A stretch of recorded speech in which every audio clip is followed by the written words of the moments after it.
Hey guys, King Jet here, and welcome to an episode of DSP Gaming Quiplash. I've not done this for like 2 months. It has been a while. Yeah, and some people have been asking for it, to be fair. It's long overdue. So, yeah, let's get a wee game set up. So, for those that are not aware of how this is done, let me turn the volume down a wee bit here. Yeah, there we go. I'll turn it down a wee bit. There you go. So, for those that are not aware how it's done, you go to jackbox.tv and you join in the game. Now, you can't see the code right now on screen, but I really should unhide that, I guess. And the first person in the chat is the first person in the game is the VIP of the game, and they have a choice of whether just to play a normal default game of Quiplash, or they can load the special DSP Gaming edition of questions that I have made up. It's entirely up to them, you know, it's the VIP's choice essentially. If you're interested in playing, the code is on screen now. So there you go, you just go to jackbox.tv and you just type into that code into the game, you put your username in, and you know, the first person in the game, which is Zune Enjoyer. Zune Enjoyer is the first person in the game, congratulations to them. Give Me Bloods here, he's the second one, so he just missed out on being the VIP, unlucky pal. Yeah, I would recommend waiting until we have 8 players. The game's best when it's a full room, in my opinion. So hopefully we can get a full 8 people on board to play. And Zune Enjoyer, it's up to you, pal, if you want to load a DSP Gaming edition of questions or not. It's your call. Sometimes it's more fun as well, just to kind of. I think the best way to do it is rotate it. You know, where one time we'll have a DSP questions, and another time we'll just have a default ones, and you can just. You know, also just because also some normal questions, sometimes you get some crazy answers regardless, and you still make them pretty fun. So, yeah, we are 2 away from a full roster of people on board. Hopefully, it won't take too much longer to fill up. Yeah, we can start with normal questions. That's perfectly fine, good and well. Here we go. But yeah, as I say, we're just waiting for 2 more people to join the game. 1 more person now. Meerkat's on board. Welcome to the stream, Meerkat. But yeah, we're all just enjoying a nice chill day where we don't have to worry too much about DSP and his nefarious antics. We're just enjoying our rather chill stream of Quiplash 2.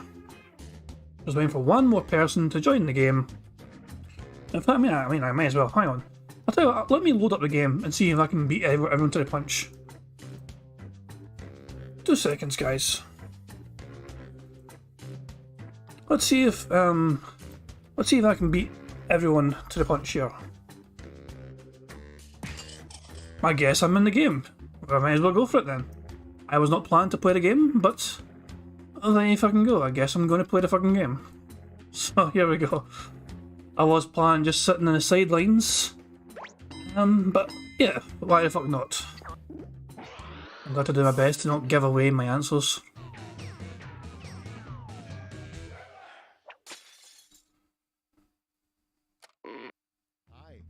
I think I can guess who the Chandler of this group is. Let's get going. And remember, audience members can join the game at any time by entering the room code. Audience votes count too, you know. That's a good point. Audience votes are kind of crucial sometimes. They can help sway who wins. Round 1. 2 prompts will appear on your device, which you can answer in any clever or not clever way you want. Everyone will choose between your answer and someone else's, and decide who wins. The more folks who choose your answer, the more points you get. Go! Right guys, we've got 90 seconds to answer 2 different questions here for the prompts we have on our browser, so good luck. I'm going to mute myself while I type out my 2 answers, guys. So just try your best to beat the clock here. 90 seconds to answer 2 different questions. Make them as fun as you want. The aim of the game is to try and be as entertaining and fun as possible with your answers. And yeah, good luck.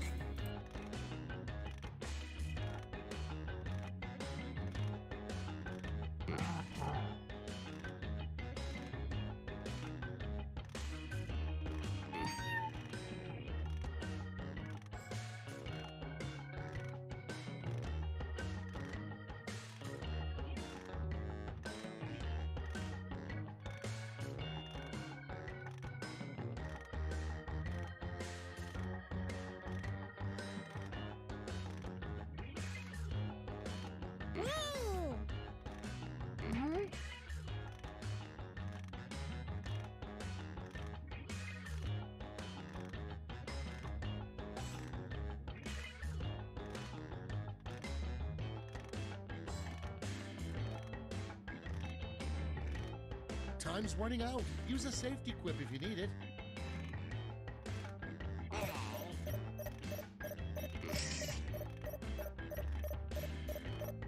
Guys, you're running out of time. You're running out of time. There's a couple seconds left. And two people didn't get their answers properly submitted in time. Oh dear. Let's get to it. First one. The worst thing to smell as you get into your car. So the worst thing, Jesus, the worst thing you smell as you get into your car, Jasper barf or cat's foul-smelling fishy nether regions. So, what's your favourite answer from those two? Pick your favourite now. I'm going to do my absolute best to not try and persuade anyone of choices. Sometimes the host can sometimes make people lean one way or the other. It is entirely up to the chat and the audience, however, and the players. Plus, I was involved in this one. Oh my.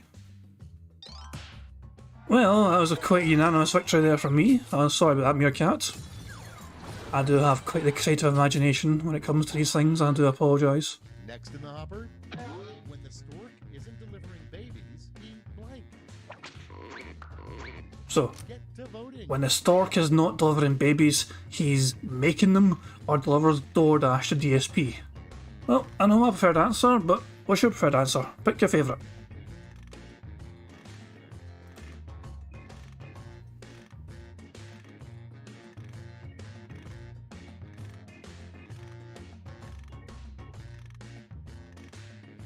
It's Blind WWE champions. Zune Enjoyer versus Greg. Greg shades it here, 3-2 in the player votes. And the crowd as well back Greg as well. So well done, Greg, for beating Zune Enjoyer in that one. That is well won indeed. Not a complete victory, but still good points. Name for a Coldplay cover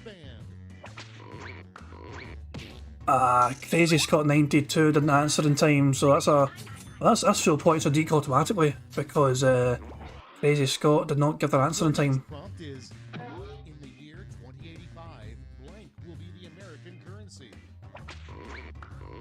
So in the year 2085, blank will be the American currency. Skyrim, DoorDash Gold, or Origami Swans. So what is going to be the American currency in the year 2085? Of course, one has to wonder if Phil Burnell will still be streaming in the year 2085. Asking for those, tips to help, pay his bills with Skyrim, DoorDash Gold, or with Origami Swans, or whatever. Give me Blood versus Sadie. Sadie used a safety quip, and it almost got it. It got her some points. Sadie's safety answer got her some points, but Give Me Blood won the round overall. And next is, how the view will finally end. How the view will finally end. The next dropper. Nah, Deke. Deke didn't answer in time. So ironically, Deke answered the first question in time, and got full points because the opponent didn't. A good use for an old CD tape. That's what it is. And then I got full points because Crazy Scott didn't bother answering any of the questions in time. Crazy Scott gets involved in the game and doesn't answer the questions. Come on, Moving on. Never take a first date to a blank.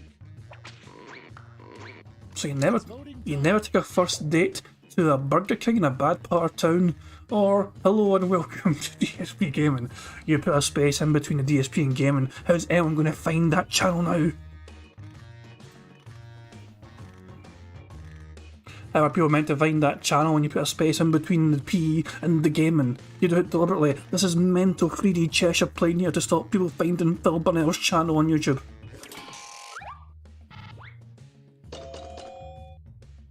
And looks like Zune Enjoyer beats Give Me Blood.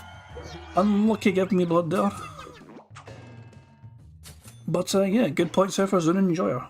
Up next, the worst thing to wake up and find sitting on your chest. Oh god. Ready, set, Jesus Christ. The worst thing to wake up and find sitting on your chest. Cat, coughing up hairballs, or a horse. I guess technically they're both the same answer, just different kind of ways they're worded.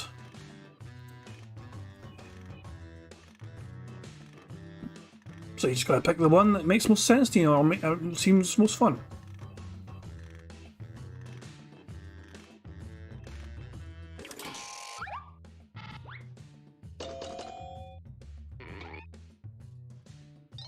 Oh my, the audience really went with horse. The players went for Greg, but the audience went with Sadie. Congratulations, Sadie. See, the audience votes are key. Round 1's over. Let's check the scoreboard. People are going to think this is fixed. I know straight away people are going to think this is a fix. Oh my. I seem to have a lot of points. Onward to round 2. Remember, all points and bonuses are doubled. Guys, you know the drill. You've got 90 seconds to take your 2 answers. Try the audience play along.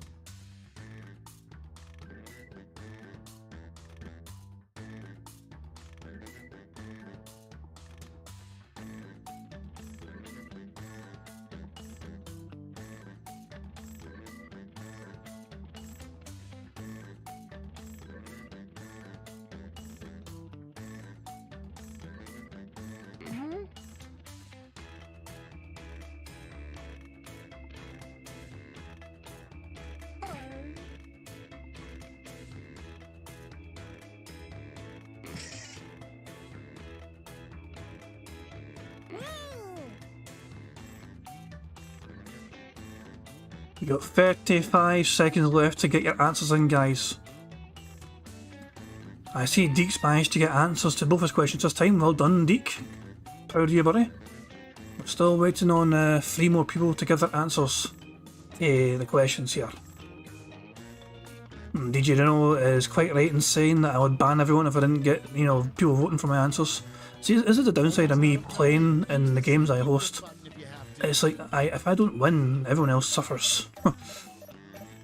Crazy Scott, I think is still... Crazy Scott might not answer anything at this rate. He might just be here just to, have a warm place to sit down for a while. 2 people didn't answer the question, so that might skewer the game. The first prompt is, why are we put here on this... Oh fuck man, what a deep question. Why are we put here on this earth? Born to chill, forced to beg, or to tip Phil so we can have a robust day off? Pick your favourite answer of those 2 now. Why are we put here on this earth? Born to chill, forced to beg, or to tip Phil so we can have a robust day off?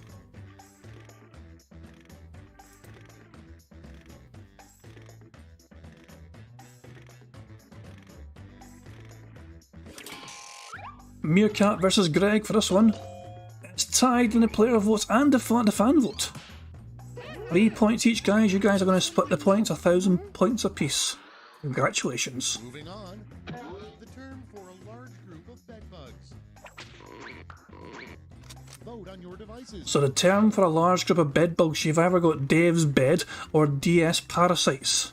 Pick your favourite answer of those 2 now. Dave's bed or DS parasites. So what's your preferred answer of those 2? Some very random questions when you just have kind of random game. But it's fun to try and make it Phil related in some capacity. Zune Enjoyer versus me. Oh no, not again. Not again. No, you guys didn't know that was my answer. You guys all willingly picked my answer as the best one there. This is what I'm saying. I am not doing anything to persuade you to pick that answer.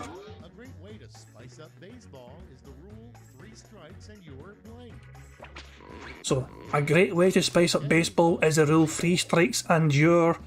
Well, personally I would have said 3 strikes and your gout. That would have been my answer personally. So paying for a new TV or off my fucking stream.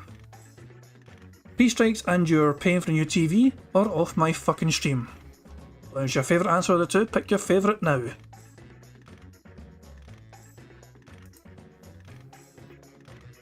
I said if it was me playing that question I would have said gout. Your gout, but yeah. Deek versus Sadie. Sadie edges the player votes and 2 each in the fan votes, but Sadie still wins overall. Barely. 5-4 overall. Well done, Sadie, for edging that round. Next, the name of a cereal for serial killers. Well, congratulations, Gimme Bod, for getting full points there, because Crazy Scott 92 didn't bother to type in any answers. Again. Next on the list, something that even a raccoon wouldn't eat. Oh my god.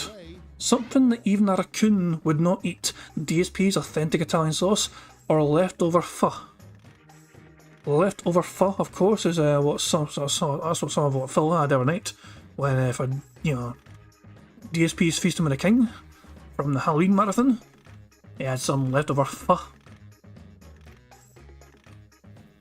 Of course, DSP's authentic Italian sauce is infamous.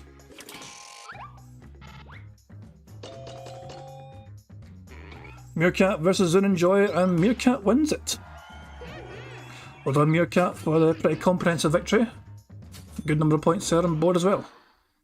Next on deck, first draft movie line. Frankly, my dear, Well, this should be good. This should be good.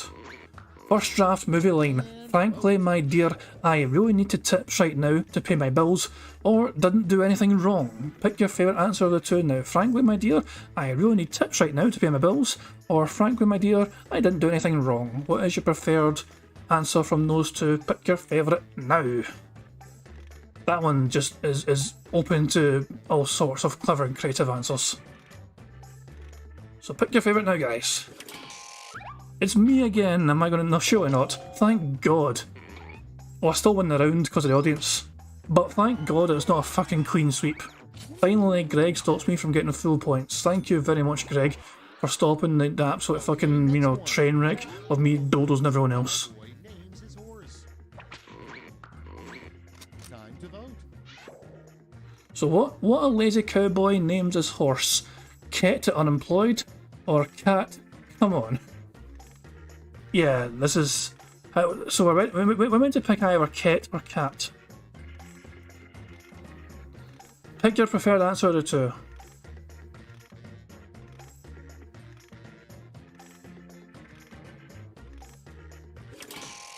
Deke versus Give Me Blood.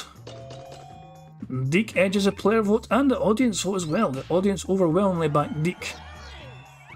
So, Give Me Blood's lack of, he just kind of gave up immediately because it was like a kind of obvious one. Round two They is cost him there. Let's see the damage. How much am I winning by now? Oh my. Yeah, I think I've won this game, guys. It's just I'm always slightly ahead. Slightly ahead. It's round three, the last lash. I've got one prompt left, and you're all getting it. Now, technically, it's 3,000 points up for grabs here. Just saying, there's 3,000 points up for grabs. Instructions. You have to come up with a hot new Broadway musical with this word in its name, corn. So, we've got a minute essentially to come up with a hot new Broadway musical with this word in its name. The word is corn. Good luck, guys. I'm going to think of my word. Everyone else involved in the game, you guys try and think of your word. Sorry, not your word, but your Broadway musical with the word corn in the name. Good luck.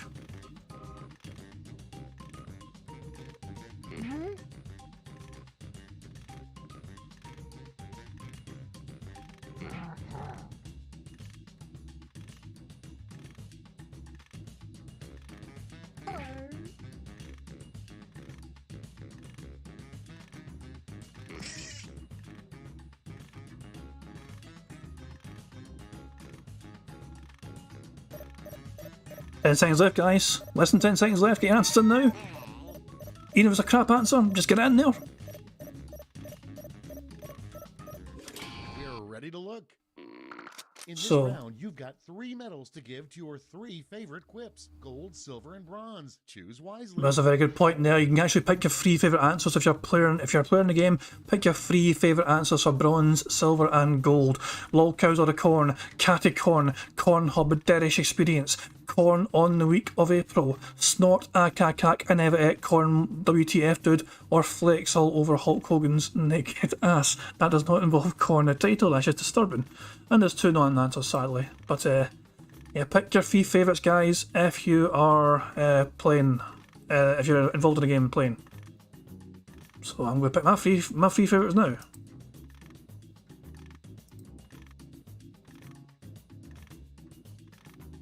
In my opinion, there's actually 3 very good answers in there. There's 3 very good answers in there, and the rest are kind of meh, and I include my own one in there, by the way. Okay, let's bring out those medals. Bronze. Show me the silver. And the gold. All right, let's turn that into cold hard points.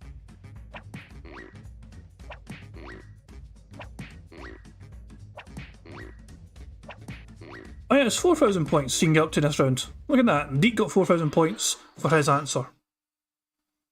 Is that enough though? You guys, let's go to the school. Is that enough though to try and overtake me? Actually, he's not going to be too far behind. But because my points have won, yeah. It was inevitable. I am the greatest. There is simply no beating me. I am the best. Suck it, everyone. Me. I am the absolute greatest of this game of all time and no one else can fucking come even close. Boo fucking who to everyone else that thinks they can come at me. And all that. Right, we can play a new game. In fact, I'll just do it here.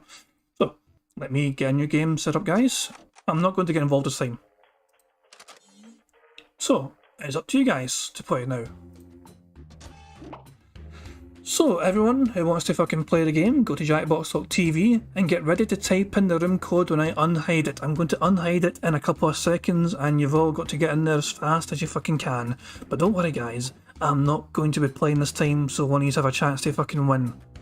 There is hope for you yet, because the greatest player ever to play this fucking game is not going to actually be involved in the game this time. I'm just going to be sitting on the sidelines, reading out the answers, having fun and chilling. Here you go guys. There's your code for the fucking room. ANDP. Oh, VLX is in there like a fucking gunshot, man. Bloody hell, man. That is following up very fast. Just like that, everyone's in the fucking game. Now you fucking go. You can get ready to start the game anytime you want.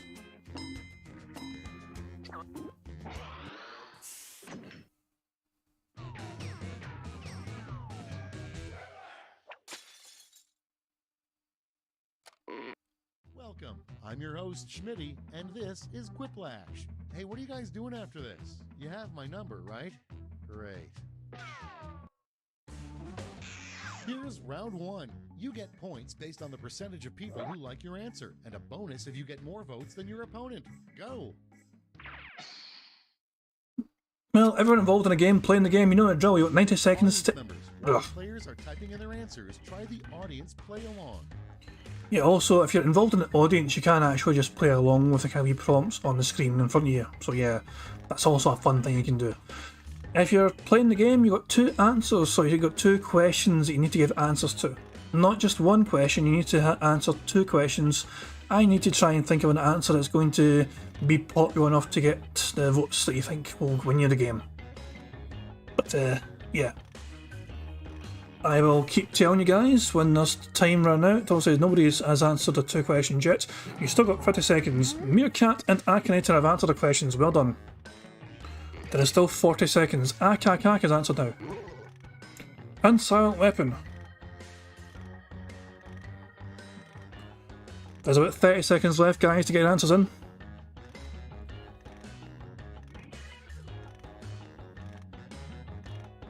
Something you rarely see used as a car decoration. My fat wife. Money. Some of these Hogan JPEG, some of these audience answers are very brutal. VLX has submitted his answers, guys. There's 15 seconds left. There's like 10-15 seconds left. Come on. Safety quit button if you can't think of something. Guys, there's 10 seconds. Quickly get your answers on board now. Submit your answers, or else we're going to ruin the game by being annoying. Sadly, two people have not submitted their answers in time. Let's see how you did. Starting us off, a reenactor at Colonial Williamsburg would get suspended if they said blank. Oh my god. Okay, choose your favorite. A reenactor at Colonial Williamsburg would get suspended if they said either hello Jew or they used hateful slurs like stationery. KB says he typed his answer in but didn't submit. Sometimes the game is buggy that way, sadly. That does occasionally happen. This game is not a perfectly, flawless experience. Sometimes it does bug out on players, sadly. Meerkat with the overwhelming victory there. 90% of the votes for Meerkat overall. So it's a very strong start for a musically talented detractor. And next, how old-timey sailors... Oh my god, some of these questions are just inviting. Yep. Put in your votes. So how old-timey sailors pass the time on long voyages, gin and WWE champions, or looking across Filligan's Island? Pick your preferred answer of the two now, guys. Jin and WWE champions are looking across Billigan's Island.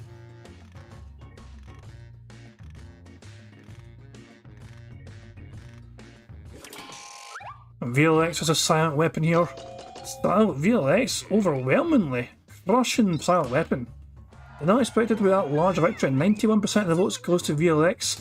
He has taken the lead. He just gets ahead of Meerkat there, who got 90% of the votes before. The title of a tell-all book by a former My Little Pony. Oh my god. Yep. The title of a tell-all book by a former My Little Pony. WTF or Derek touched me, I need an adult. Jesus Christ, I had a feeling this question would result in Derek-related answers. Sweet baby Jesus. No, pick your favourite.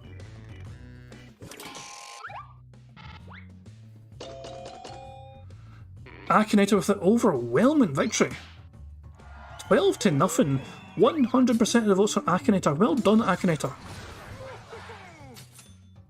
So they are now in the lead. Moving on. A weird thing for an astronaut to say on the moon. And sadly, KB said that the browser would not let him submit his answers. Sometimes the game just bugs out on you. So that's a full house automatically. Hey, Jaha's in the room. What's up with Jaha? And ML Gaming couldn't get his second answer submitted in time, sadly. And next, how the Monopoly guy really earned his wealth. Slavery. Time to vote. So how the Monopoly guy really earned his wealth? My first instinct is just to say slavery. It looks like a fucking, plantation owner of sorts. So it's either begging for tips and shit, or he pulled a DSP and flummoxed his dents. So how did the Monopoly guy really earn all that wealth? Is it from begging for tips and shit? Or is it because he pulled a DSP and flummoxed his dents? Shout out to the word flummoxed, by the way. Very underappreciated word, flummoxed. Akakak versus Akinator, the battle of the axe. And Akakak has come out on top against Akinator. Akinator's strong start here saw him lose his second round of questions. Akakak getting 3/4 of the votes. Well done to Akakak. Your next prompt is why you're not allowed back at Jurassic Park. Vote now. So why are you not allowed back at Jurassic Park? Is it cause your Akaks were mistaken for a mating call? Or is it because you don't beg for travel expenses? I assume you wouldn't be allowed back at Jurassic Park because you were begging for travel expenses or something. But yeah, that still 2 clever answers there. Pick your favourite, guys. Pick your favourite of the two. VLX was a Sedi. I'm not gonna lie, that first answer was top tier. My Akaks were mistaken for a mating call. God damn, that was a very clever fucking answer. I would be proud of that answer. That's how good that answer was. In line. What Pandora would recommend after playing a One Direction song? That's a good answer, Silent Weapon. Sadly, well, you get the full points anyway. Silent Weapon still gets the full points because KB couldn't answer. That's round 1. Let's take a look at the scores.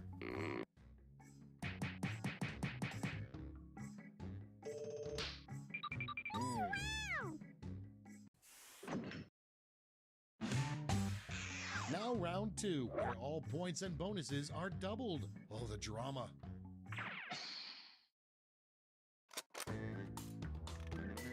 While the players enter their quips, audience members can try the audience play-along on their devices.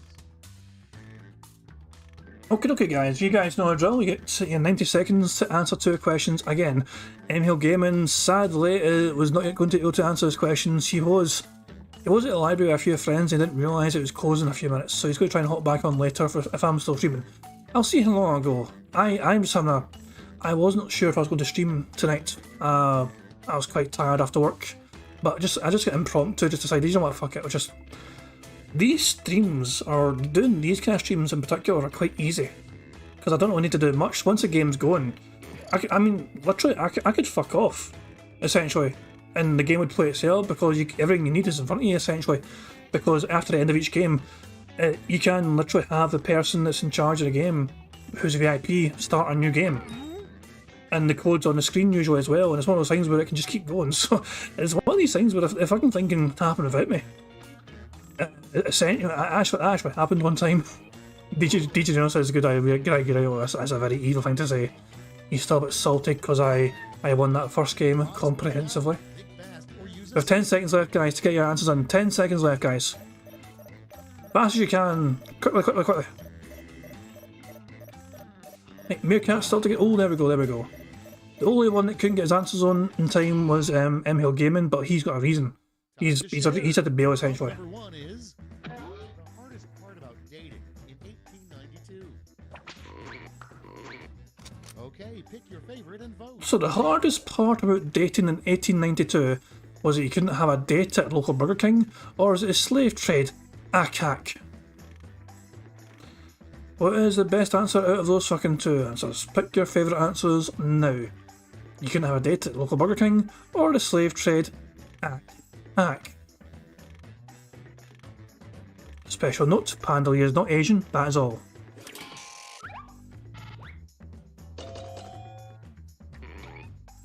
Very close round. Meerkat 5 points, but Silent Weapon 7 points. He edges around. Meerkat still gets 840 points, you know, so it's not as if he didn't get any fucking points at all. He's still got a good lot of points. Never put blank into a crock pot. Ready, set, vote. So, warning, never put used bacon grease into a crock pot, or never put declawed kitty into a crock pot. Pick your favourite of the two answers now.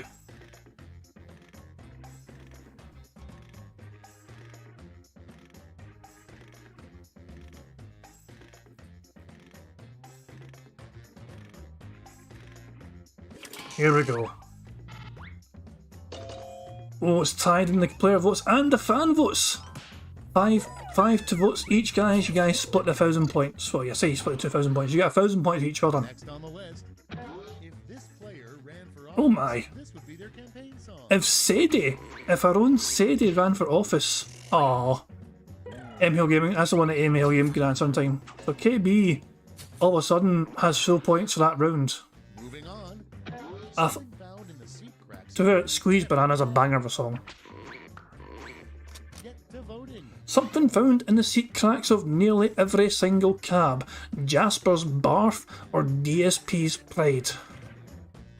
Pick your favourite answer of those two now. Something found in the seat cracks of nearly every cab. Jasper's Barf or DSP's Pride. Squeeze Banana. Another great presidential song. I'd vote for him.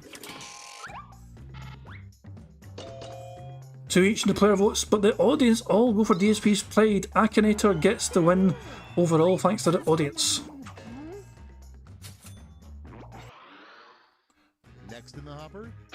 What's that smell? Oh my god. Vote on your devices. So, what's that fucking smell?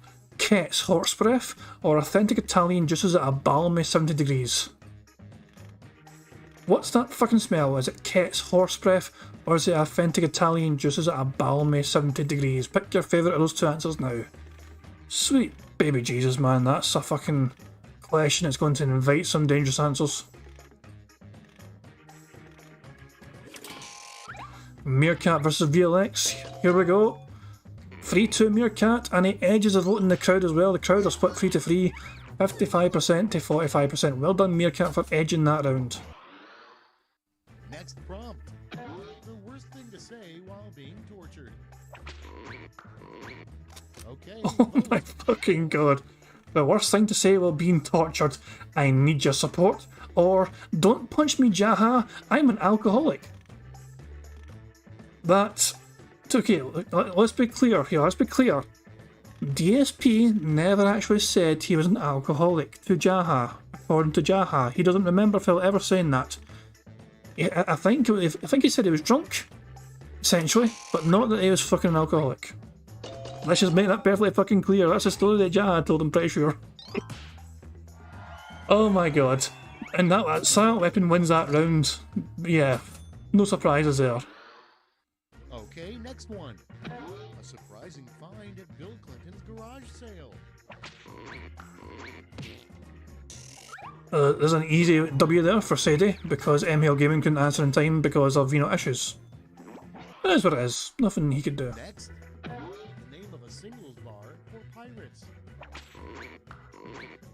And vote. The name of a singles bar for pirates, DSP's Dusty Gangplank or Ket's Wet Hole.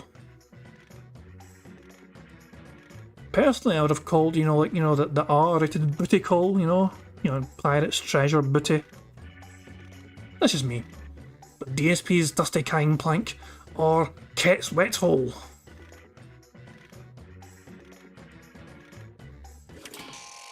Akinator versus KB here. What is the preferred answer? 2-2 in the player votes, but the audience overwhelmingly go for Ket's Wet Hole. That's a horrible mental injury. Thank you very much, KB, for that. You take your goddamn points and just never make me think of that again. That's all for round 2. Light up that scoreboard. So who's on top after round 2? VLX is ahead, but it's not by much. It's a very close fucking game. A lot is riding on this fucking last round. Round 3 has arrived. The last lash. You're all going to answer the same prompt, so pull out all the stops.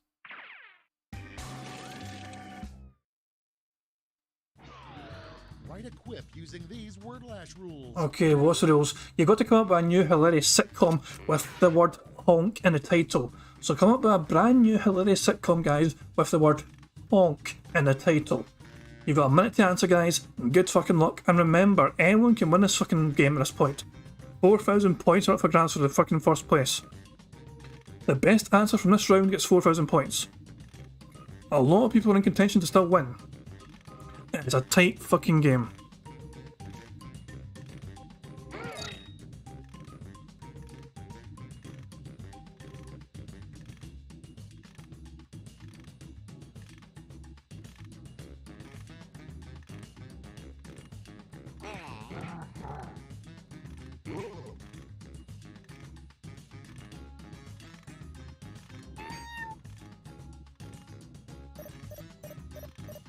Final few seconds, guys, get your answers in. Also, we know MHL Gaming can't, he's had to bail. Come on, there you go, Akinator gets in time. Moment of truth. Give out your medals now. So guys, here's the answers we've got here. Honky Tonky Piggy, honk for Hogan, is Tevin's honking fault, honk Hogan's 6-star life, honk for 100 likes, D, honk for wheelchairs. Pick your 3 favourite answers now, guys. Remember, the players in the game get to pick their 3 favourite answers. One gets a bronze medal, one gets a silver medal, one gets a gold medal. If you're in the audience, you get to pick one time only for your favourite answer overall. Personally, I think D's a dark horse. I'm just saying, I think D could go all the way. Nah. It is what it is. No surprises. What fucking... Oh my god, never mind. So guys, pick your favourite answer now. Honky Tonky Piggy, honk for Hogan, is Tevin's honking fault, honk Hogan's 6-star life, honk for 100 likes, D, and honk for wheelchairs. Pick your 3 favourites now if you're players in the game. Alright, let's see who earned those medals. Here we go. Bronze. So the bronze, Akakak done very well for bronze, and silver. Finally gold. It was a very strong game for Akakak, and Silent Weapon. 1,000 points for Meerkat, 1,500 points for KB, 2,000 for Sadie, 2,500 for Akinator, 3,000 for VLX, 2,500 for Silent Weapon, and 4,000 points for Akakak. Is that enough for Akakak to take the victory overall? We're done. Let's see the final scores.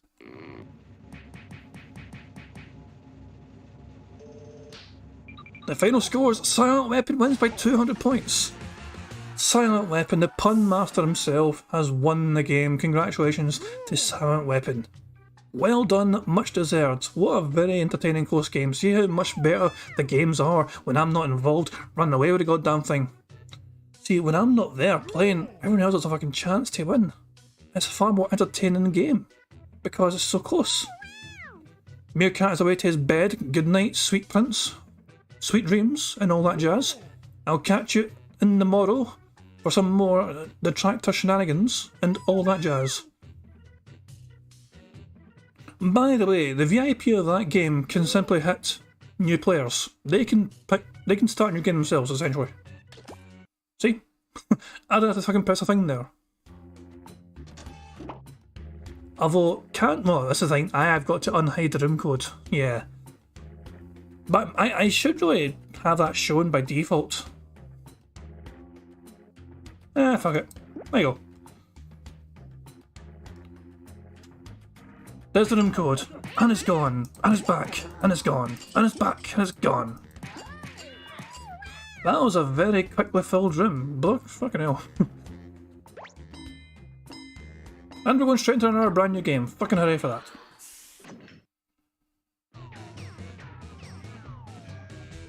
No rest for a wicket.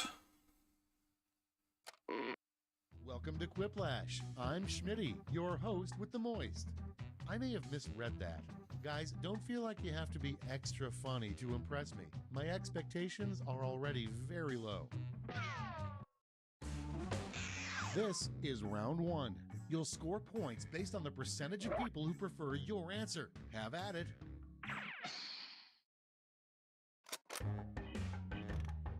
Attention audience, while you wait for these annoyingly slow players, why not try the audience play along?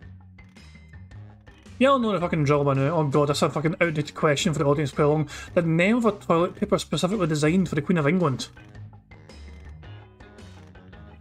Rest in feces instead of pieces, because, you know, she's dead. Rest in feces? I don't know. That's a very outdated question, though, for this game. The game was released before the Queen died. So yeah, there you go. Queen Elizabeth, DSP's back. Ooh, awkward, awkward. Okay guys, you've got 50 seconds to answer your two questions. You've got the players involved in the game have to answer two different questions, and they have 90 seconds to answer both of them. You have 40 seconds left to answer them.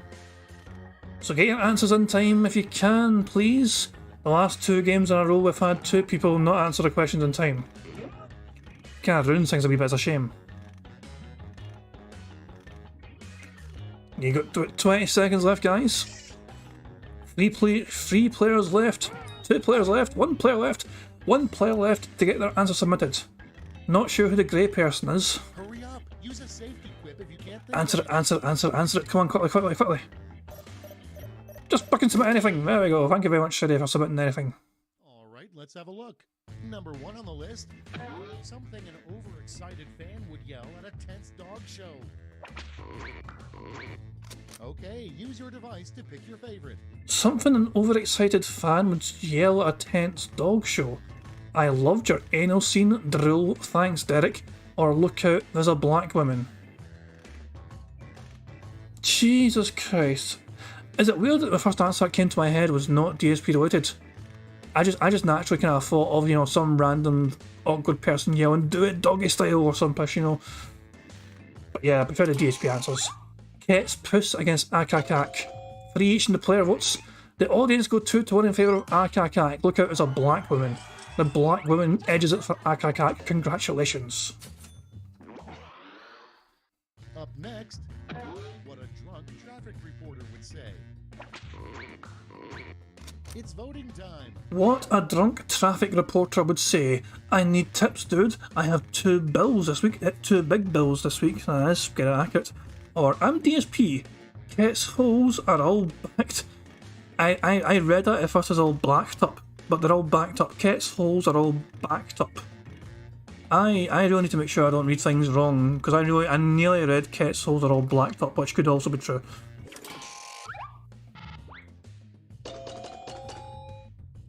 Akinator wins that game. 72 overall in the votes. So, well done, Akinator. Big victory there for the Akinator. Next prompt.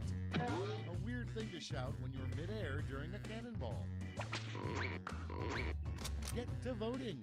What in the absolute fuck's a weird thing to shout when you're mid-air during a cannonball? I need that money.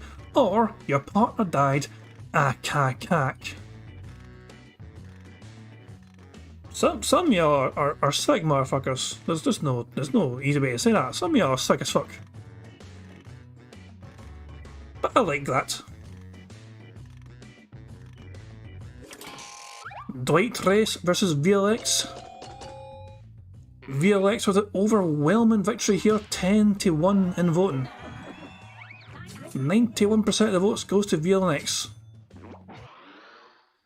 And next, a rule every gardener eventually learns: never plant the cabbage. Vote on your devices. A rule every gardener eventually learns: never ack the cabbage, or never landscape the cabbage. I have a feeling that landscape was a quiplash answer, like a game answer that somebody pressed because they couldn't think of a good answer. Now, my stupid dumb mind immediately thought never fuck the cabbage, because that's how limited my fucking intellect is. My dumbass brain just naturally thought, oh fuck, we'll fight here. Landscape was not actually a safety quip, it was a genuine answer from CE. And not only that, he almost won.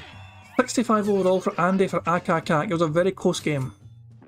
CE put thought into that. He's more horticulturally thoughtful than I am. For a TV meteorologist to say during a tornado warning. Landscape never made sense to me, but I am a dumb bastard, so unlucky CE. So a bad thing for a TV meteorologist to say during a tornado warning. I got 2 big bills coming up, please tip me, or a gouty storm incoming. So pick your preferred answer of those two now.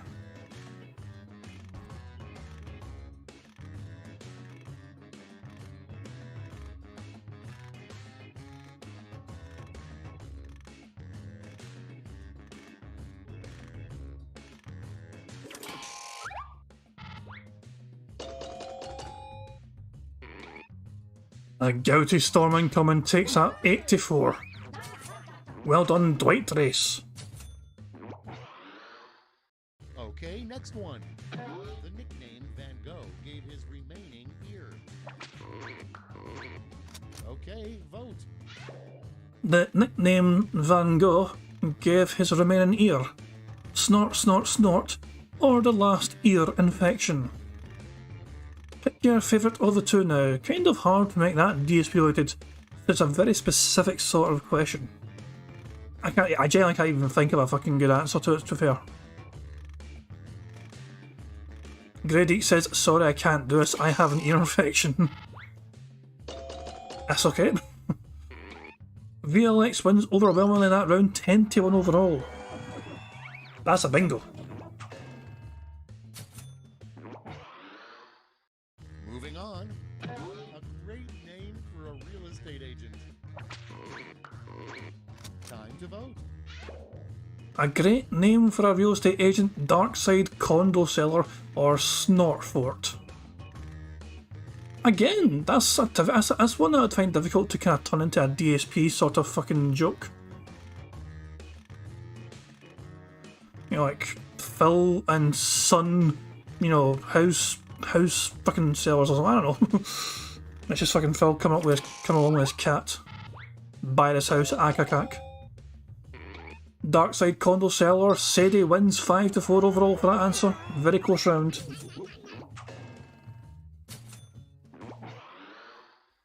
Next in the hopper, what a weird sheep thinks when it's getting shorn. Put in your votes. So, what a weird sheep thinks when it's getting shorn. DSP in a kilt or bugged shearing mechanics, nothing I could do. I have no idea where DSP in a kilt came from. I don't think the Scottish invented shearing sheep. I don't understand why that's the kind of Scottish image comes to mind. I don't think the Scottish invented a lot of things, but I don't think we invented shearing sheep. CE wins overwhelmingly there. It's 11-1 overall. For bugged shear mechanics, nothing I could do. Well done CE for such a comprehensive victory. Round 1 is in the books. Let's see the scores.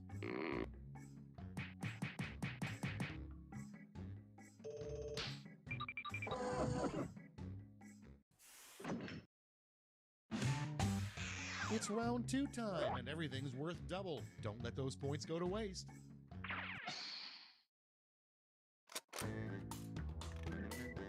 While the players enter their quips, audience members can try the audience play-along on their devices. Well, you all know what job now, guys. You've got 90 seconds to answer 2 different questions that are on your screen right now if you're playing the game. If you're in the audience, you get to answer it on-screen audience play-along, and the audience play-along is a good thing to give trick-or-treaters on Halloween when you've run out of candy. Random items from your closet clean out, that's a good answer. Cat treats meant for 2kj, also good. Likes are a very good thing to give when you've got no more candy to give. Wrestling JPEGs, gin. All excellent answers. Bubble blows, of course the bubble blows, but only if it's 100 likes. Give more Blood's home address, so that's creepy as fuck. Guys, there's 30 seconds left to answer your questions quickly. There's 30 seconds left to answer your 2 questions. Sadie is next on board to answer, then is CE. There's 20 seconds left, guys, get your answers in. Even if it's not a great answer, it might still get some fucking points and it's better than no answer. A shitty answer is better than no answer whatsoever. 10 seconds left. I don't mean to rush you, but hurry the fuck up. Quickly now. Ah, fuck, he's not gonna make it, is he? Nah, I didn't make it. Son of a bitch. Hey, remember, this is all your fault. Starting things off, the worst person who could sing the James Bond theme. DSP. Okay, voting time. The worst person who could sing the James Bond theme. Cyberman or Jasper hacking up a hairball at 7 AM.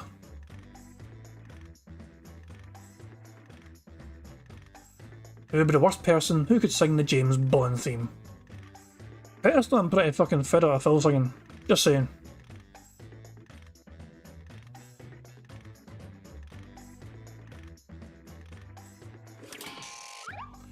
Ketspus versus Akinator.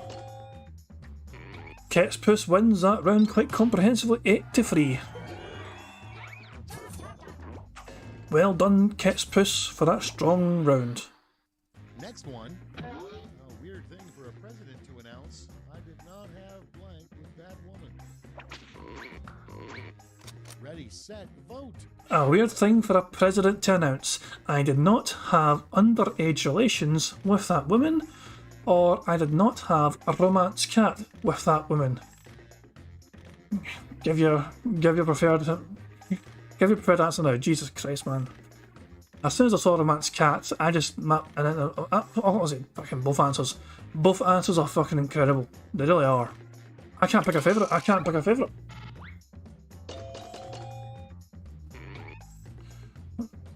So 93 in favour of underage relations. Congratulations, Sadie, for that answer. That's a good points on the board there for Sadie. And next is the worst place to put potato salad. Dwight Trace couldn't get his answers in time, so CE gets a full points automatically.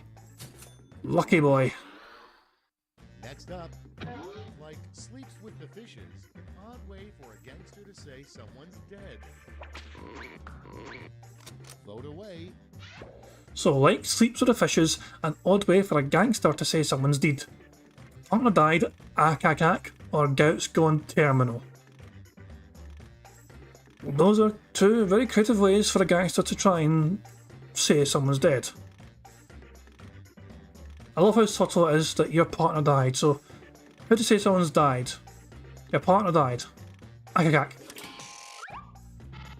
Andy versus VLX here. VLX has got the vote here from the players.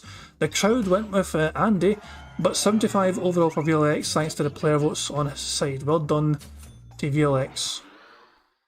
Next in line, the anti-drug Just Say No campaign should be updated to the blank campaign. Vote now. So the anti-drug Just Say No campaign should be updated to the Crack Rock Nugget of Truth campaign or the Just Buy JPEGs campaign. Pick your favourite answer of those two now.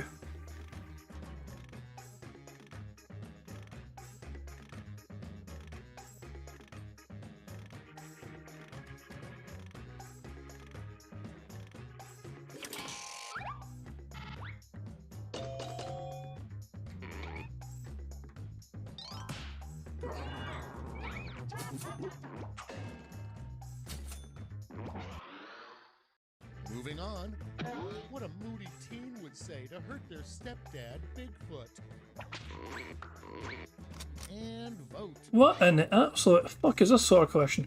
What a moody teen would say to hurt their stepdad, Bigfoot. 50-bit bitches, or you're no my da, DSP is. That is an extremely bizarre and confusing question, and trying to make that DSP related is impressive. I commend you guys for doing so well in trying to still get DSP involved in such an answer. Oh, Akak versus Akinator, round 2, and it's a tie! There is no separating these two absolute Ak machines. Next on the list, the name of a snobby hair salon for cats.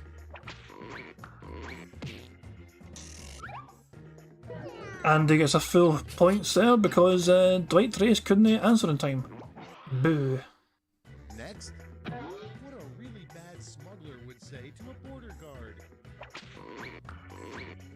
Ready, set, vote. What a really bad smuggler would say to a border guard.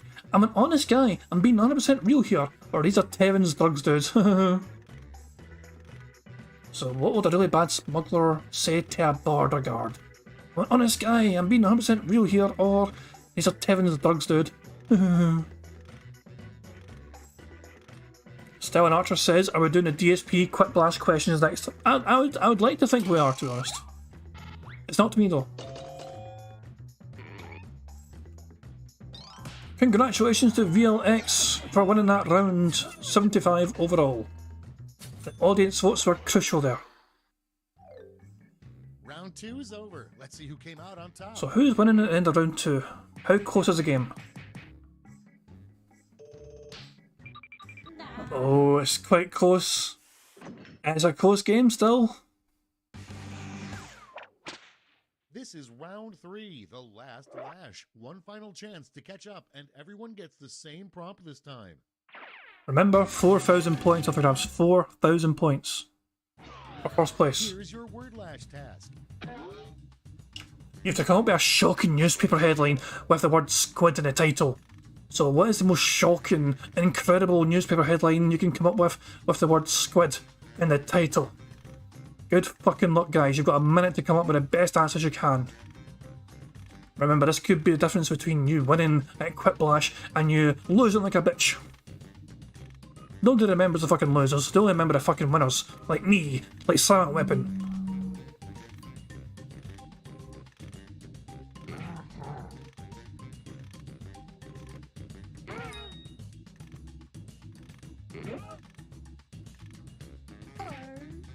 "20 seconds left, guys, come on, get your answers in now, 20 seconds to go. Even if the answer is pish, it's better than nothing. 10 seconds left, guys. One more person ready to submit their answer. A shitey answer is better than no answer whatsoever. There you go. Here's what you did. Pick your medal winner. Oh my god, here we go, here we go, here we go, here we go, here we fucking go. So we've got Squid in a Dishwasher, a condo horror story, streamer found dead after eating live squid, DSP tries it, Squid Inc., throat clear, Snorts and Ree, somebody missed a point, Squid, cat's favourite sex toy, seems so, my squid was below the camera, giant squid defeated by woodwind instruments, and squid population all gone, all eaten by Ket. Some of those answers are fucking incredible and some are pish, I'm not going to lie to you guys. Pick your 3 favourite answers. If you're players in the game, you get to pick 3 favourite answers, remember. If you're players in the game, you pick 3 different answers for your fucking preferred, and you know, because you get bronze, silver, medal, gold medals. All these medals are going to be rewarded. If you're in the audience, you get to pick once. If you're a player in the game, you get to pick 3 times. Make the votes count. And we're done. Nice. Let's see who snagged the medals. First, the bronze. Bronze, who's done well for bronze? VLX done quite good for bronze, and silver. Gold. This is looking good for VLX, I'm not going to lie. 500 points for Ket Puss, 1500 for Dwight Racing Steady, 2500 for Akinator, Andy gets 3000, 2500 for VLX, but 4000 for CE. CE sneaks it because he had more gold medals. That's the end. Let's see the final scoreboard. Is that enough to win though? Is that enough to win the game outright? Oh, it could be, I think. It is. CE sneaks the win right at the death. Unlucky VLX, but CE came from second to go first. Well done to CE for that incredible victory. Okay guys, okay. Whoever is a VIP in this round, please load the DSP Gaming Quick Blast questions. The instructions on how to do this are at the top of the screen. So there you go. We've had requests to try and get a DSP Gaming Quick Blast questions loaded, so whoever's a VIP, it's up to you to do that very thing. There's your code, let's go.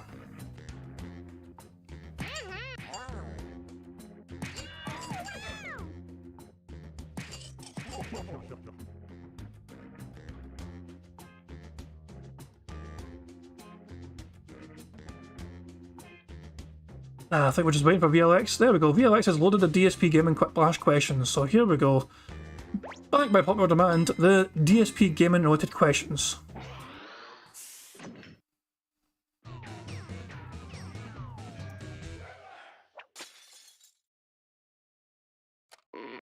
Welcome to the game.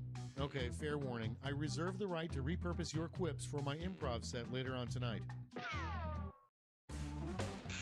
Round 1. The more people who vote for your answer, the better your score. Let's go.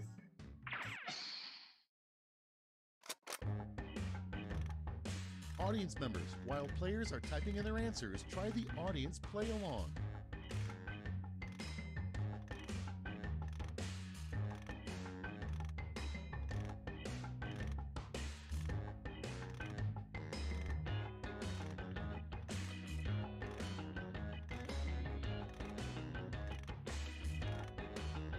So if you're new to the game, guys, you've got to answer two different questions.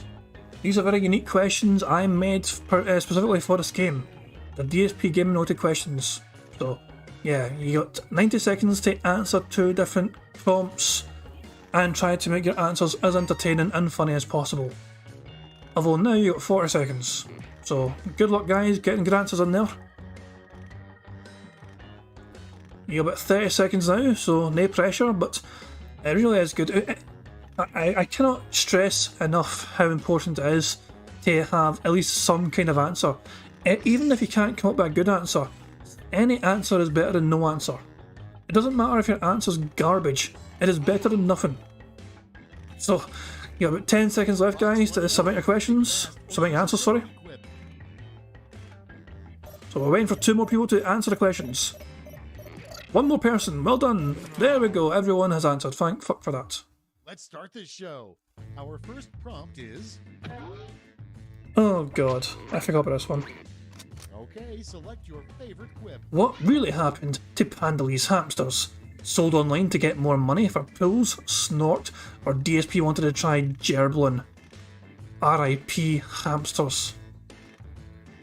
Should I even fucking ask what Gerblin is?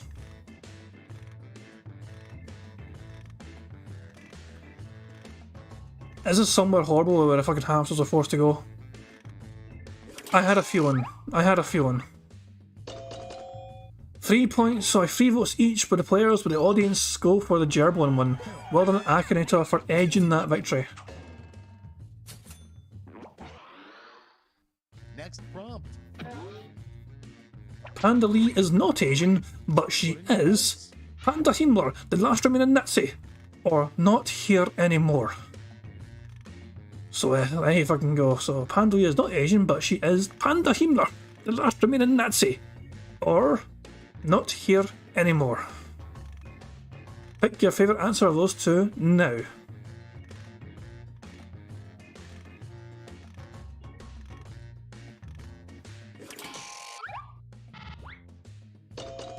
He votes each with the players, but the audience go for Deek's answer of not here anymore. Very close round. I'm a bit surprised actually. I thought Sadie would have taken that round because of the. I just thought it was a more creative answer, but a very close round. Very close round. Well done, Deek. Vote away. Who is to blame for DSP being unable to leave his home? Trolls unscrewing his spark plugs, or does a sick motherfucker called Tevin? Yeah, if in doubt, always blame Tevin. It is a DSP mantra.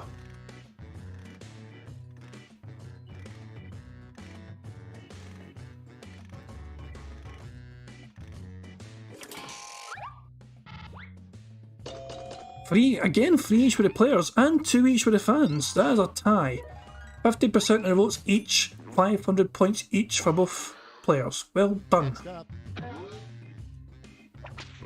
When was the last time Cat actually cooked? Shortly after being released from jail in 2013, or microwaved frozen food years ago? Pick your favourite answer of those two now.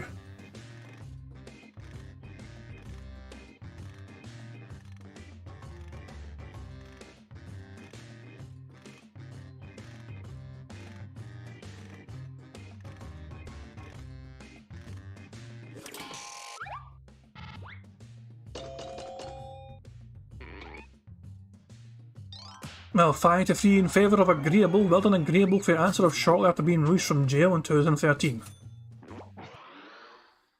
next in the hopper, Oh wow. get to voting. A revamped special edition episode of Project 7 will be about Derek finding his true father, Phil Bernelio, or Kat's failed weight loss journey. Ah yeah, the failed weight loss journey. She got on an exercise bike, the exercise bike broke. What a journey. She hopped on, it buckled, the end.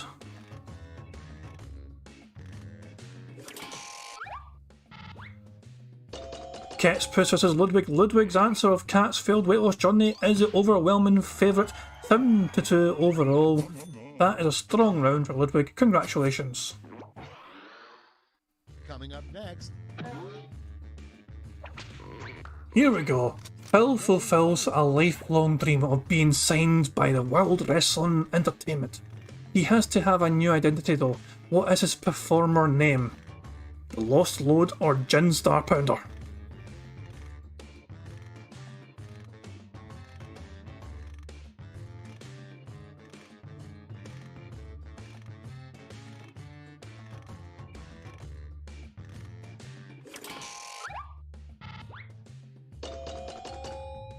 Oh my! Overwhelming favourite there for Akinator's Lost Load answer. Well done to Akinator for winning that round. up next, Oh, of course, the infamous hand cart. What was the real reason DSP bought a hand cart? Jasper's inflation or my back pain, dude? Pick your favourite answer from those two now.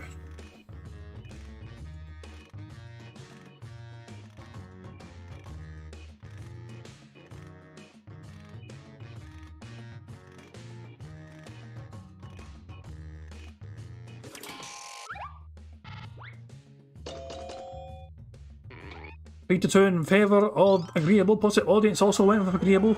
My back pain dude wins out. Congratulations, agreeable, for winning that round. next one,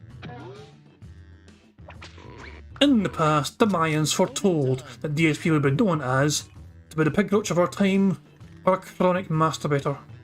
Pick your favourite answer now from those two. In the past, the Mayans foretold that DSP would be known as to be the pig roach of our time or a chronic masturbator. What is the best answer, in your opinion?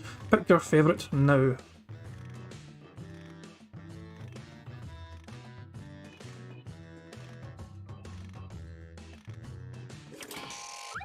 Deke versus John. 4 players to 2 in favour of Deke's answer to be the pig roach of our time, and the audience also seem to go for that. 60% of the votes go to be the pig roach of our time. Congratulations, Deke, for winning that round.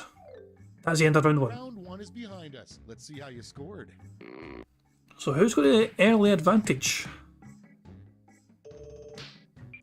1,500 points for agreeable, but Akinator's not far behind in 1460. Round two is pulling into the station with double the points and bonuses.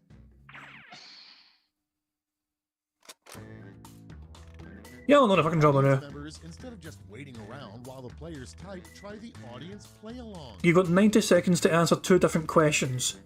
Do your fucking best, guys. Remember, any answer's better than no answer at all. The audience, if they've got something they want to do, the best part about being Donald Trump is the audience question. Not being DSP, hair. Got a couple of interesting answers so far. Decepticon, welcome to the stream, buddy. He says, hey, I hear DSP isn't begging since the Moist incident. Is this true? It kind of is, to be honest. he's got some strange interpretations. Phil wanted to kind of have his audience let him know what the ground rules were. Like, he's trying to establish what constitutes begging.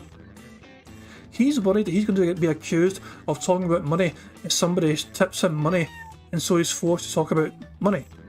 In my opinion, obviously, if somebody asks him about money, it's fair game for him to answer that question. If he segues that into a begging segment, then of course that's Phil's fault. But Phil was honestly and legitimately trying to establish what would be the fairest ground rules for him to do a stream without coming across as begging for money. Out of time. Use the safety quit button if you have to. It's going to be very interesting the next week anyway is going to be interesting for Phil. Because usually around about this kind of time, he does beg for fucking help for money. I have 2 big bills coming up. Up first. At the start of every month, it always happens. I have 2 big bills coming up. Okay, pick your favorite quip now. Should be interested to see what happens. What is the worst thing DSP has ever bought? An unopened copy of Final Fantasy XIII or a Ken wig which wasn't encoded? Pick your favourite answer now.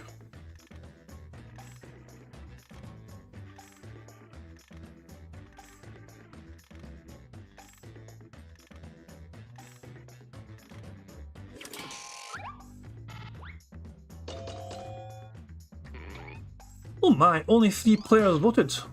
The fucking players couldn't bear us to fucking vote for their favourite answer. But Deke wins that round with a Ken wig which wasn't included. And next. DSP becomes president somehow. America, I guess. So what is his first presidential act? Mandate Street Fighter fundamentals or to arrest all detractors? Akakak. Pick your favourite now. The Decepticon is asking, do I want to do a charity for Piece of Pieces Jasper's Angels? Each day of a no beg streak we play to Jasper's Angels. That wouldn't be a big streak, to be honest. Oh, Sadie's been kicked out of the game.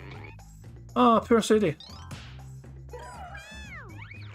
So Sadie's not going to be able to continue playing the game, sadly, because she got kicked out. Well, that's shite. Next one.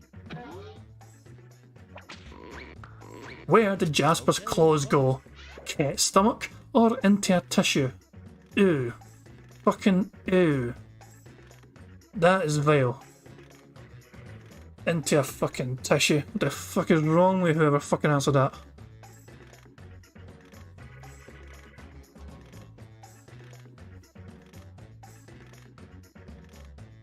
Okay, let's see the sick bastards that fucking answer these questions. Ludwig and John, you're both sick. Into a tissue, John's answer wins that round. You sick bastard. Congratulations, John. Next on the list. So you get to name DSP's wrestling signature and finishing move. Name those 2 moves. Oh, the camera's been on the whole time, huh? Or 6-star slam and the pork pounder. I've said this before, guys, but my favourite Phil-related wrestling move has to be the top rope beg drop. You can't really be a good beg drop.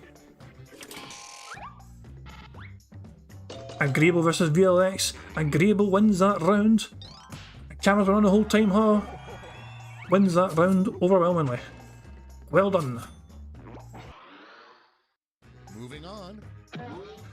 How will DSP Gaming end on YouTube? Vote away. A private cum show for Derek or another great flood and the emergency stream?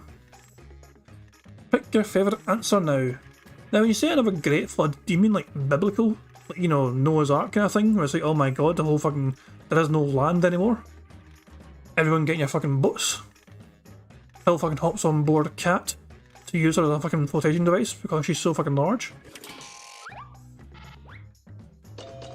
So, a private cum show for Derek or Sadie. Sadie wins that round 5-3.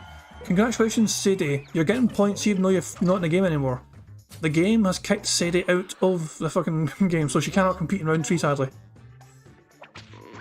The Snort Fort has run out of food. What will Cat devour next in desperation? Phil's gouty foot or Jasper's hairballs while Phil is walking? So what is... Cat's like, no bother Phil, you go for your walk honey, I'll clean this mess up.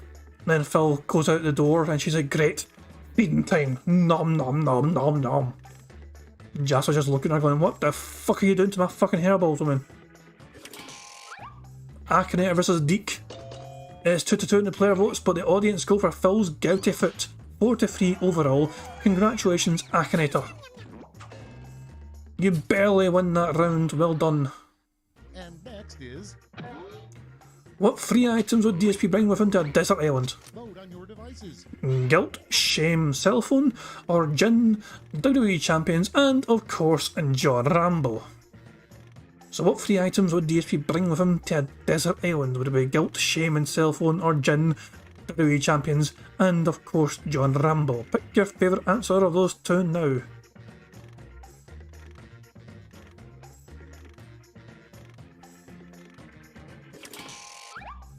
Ludwig versus Agreeable here. It's 3-2 in the player votes for Agreeable, and he also gets the audience vote, 63 overall. Well done to Agreeable for getting 67% of the votes and getting the majority of the points. Well played. Your next prompt is What will DSP sell next? His soul, maybe? ready, set, vote. Whatever's left of his dignity or self-respect. Oh wait, he's sold that already. Pick your favourite answer from those 2 now.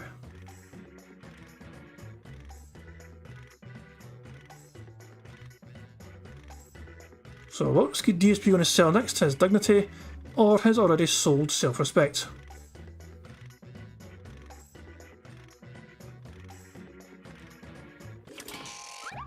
VLX versus John here. 3-2 in favour of John here for the player votes, but the crowd go 2-1 in favour of VLX, so it's a tie. 4-4 overall. The points are split between 2 players. 1,000 points apiece.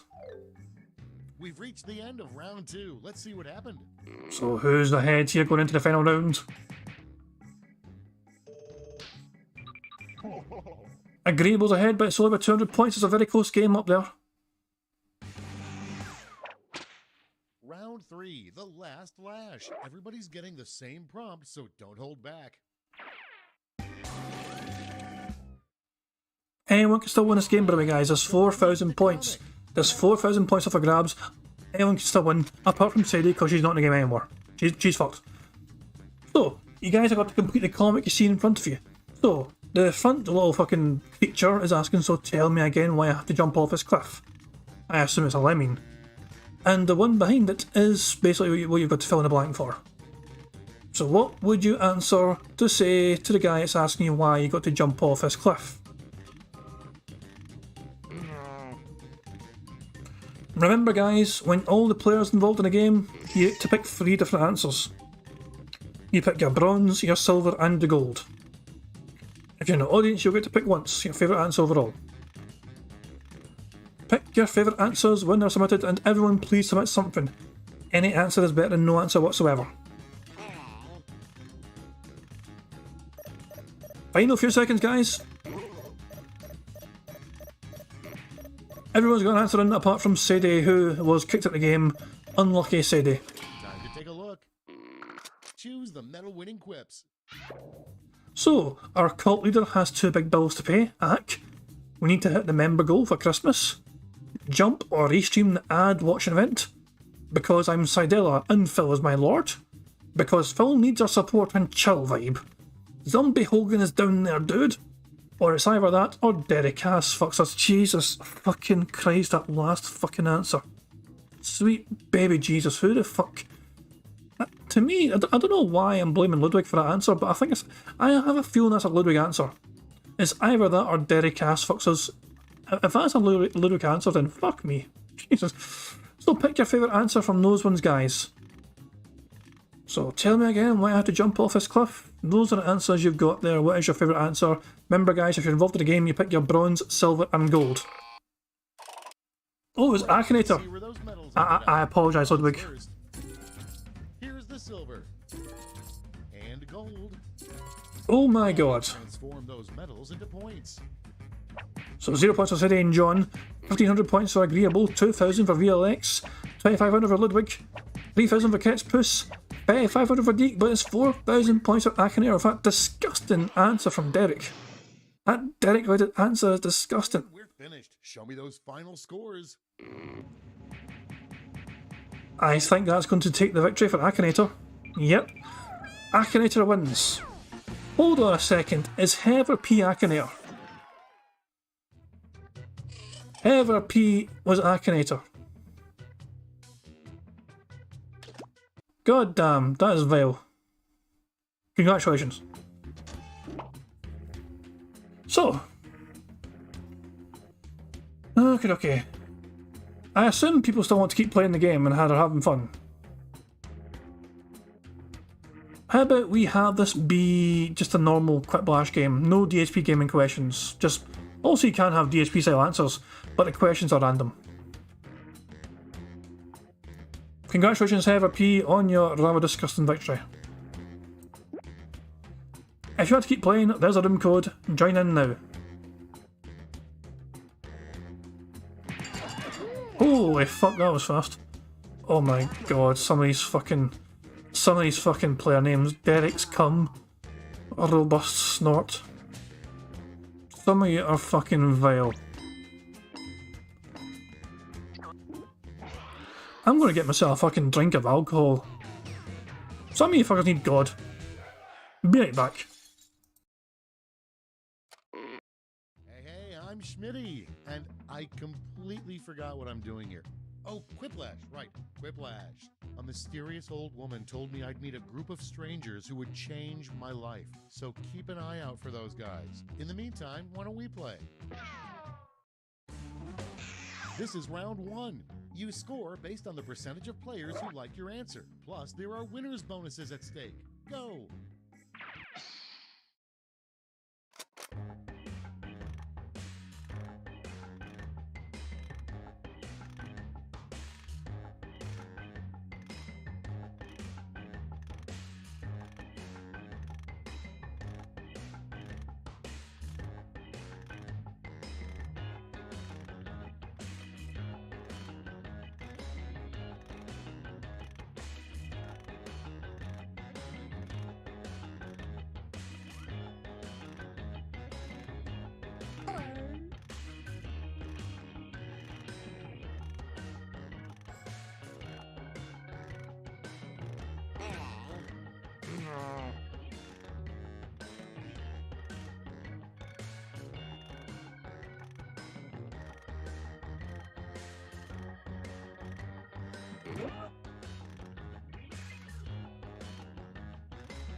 Hurry! Hit the safety quit button if you can't think of something.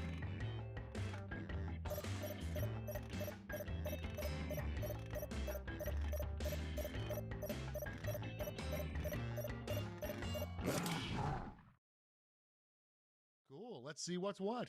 First off, what you might hear Big Bird say on his deathbed. Okay, everyone, vote for your favorite.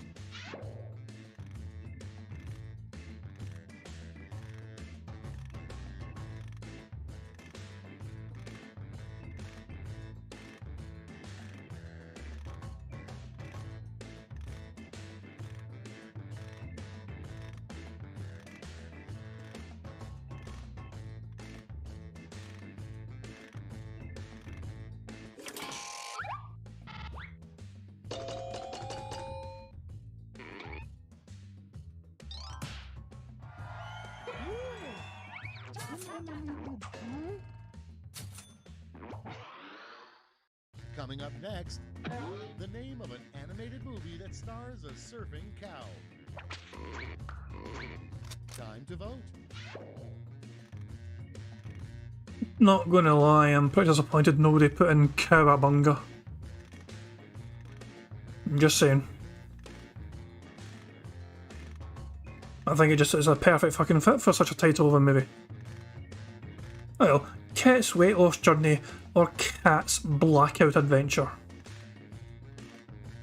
For a name of an animated movie that stars a surfing cow. Sadie wins that round, 4-3. Edging the victory, well done to Sadie. Next on the list, you know somebody knows nothing about wine when they say this after taking a sip. Vote now. So, you know somebody knows nothing about wine when they say this after taking a sip. Smack. Ah, or snort. This isn't vibrant or robust. So pick your favourite now of those two. I'm trying to make sense of that first one. Smack. Ah. What the fuck?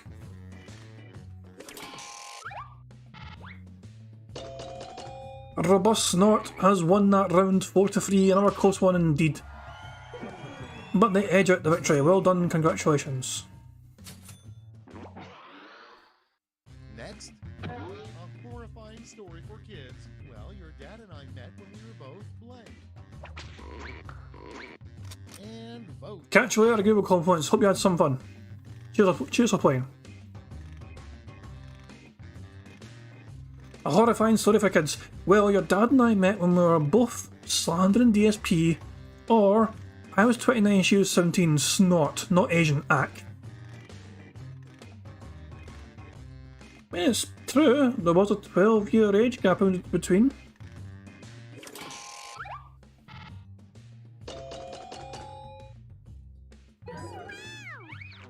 Derek's Cum wins that round. I hate that fucking name so much. Up next, a sex position for ghosts. Okay, vote. A sex position for ghosts, ghoulish gravy grabber, or boo in the booty. Pick your favourite answer from those two now.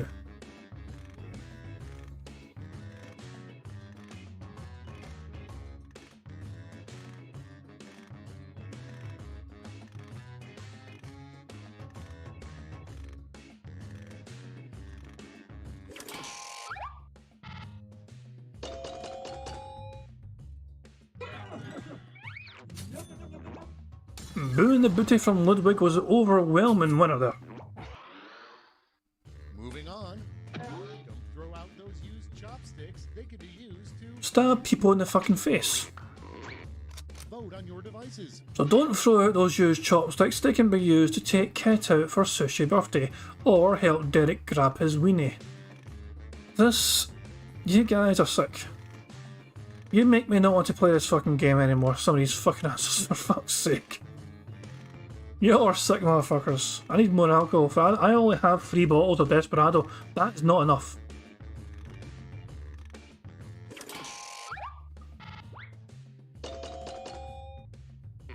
What a fucking surprise. The Derek one wins.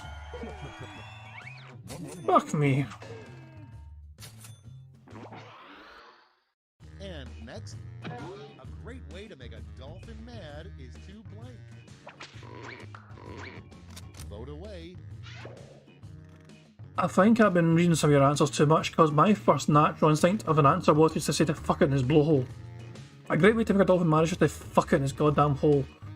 But sure, I blame you guys for that. For my mind going there, I blame all you guys. That's not my fault.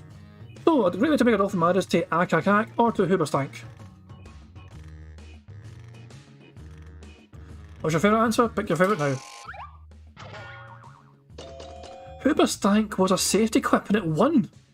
That is the first time I've ever seen a safety quip win a round. Well done, Decep. You beat Sadie. I actually put thought into her answer. Next one.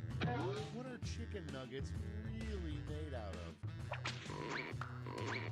It's voting time. So what are chicken nuggets really made out of? Is it Jasper's hairballs, or is it out of 2KJ's unadopted litter? Pick your favourite answer of those two now. Shout out to 2KJ. 2KJ hype is real.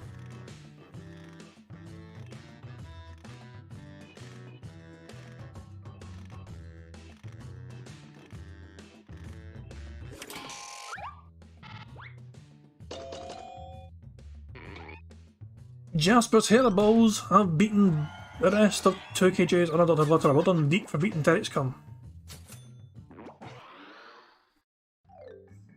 That's it. Let's see the scores for round 1.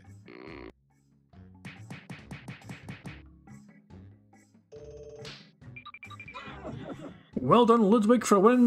He's winning, but it's not by much. He's like 300 points ahead. Round 2 is here, so let's double the points and bonuses, shall we?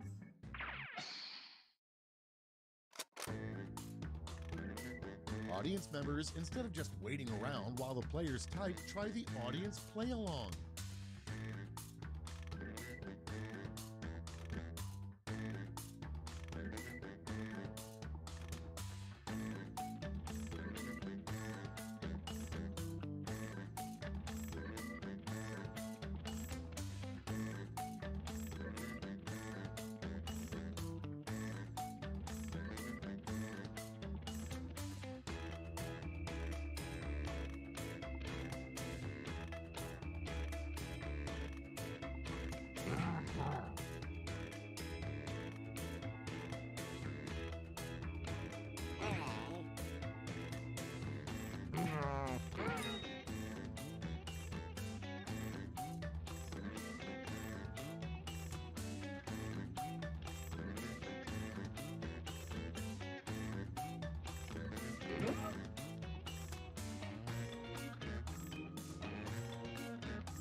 Time's running out. Use a safety quip if you need it.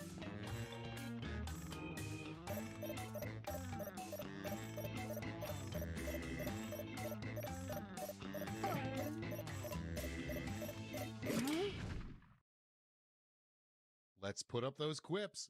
First up, the worst song to lose your virginity to. Okay, pick your favorite.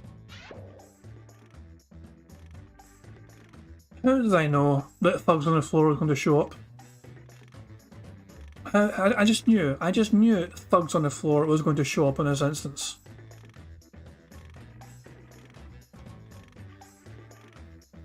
It was inevitable. Thugs on the Floor would be there.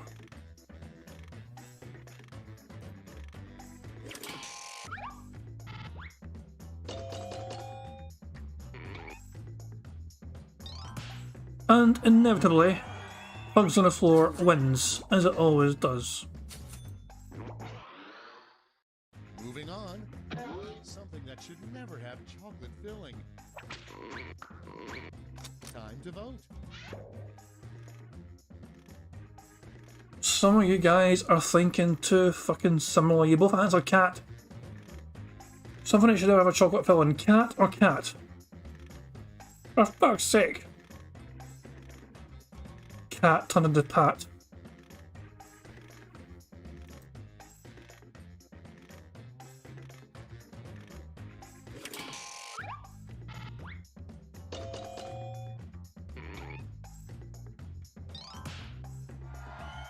Thanks to the audience member, Sadie wins that round. Next prompt. A word that shouldn't come before jerky. Put in your votes.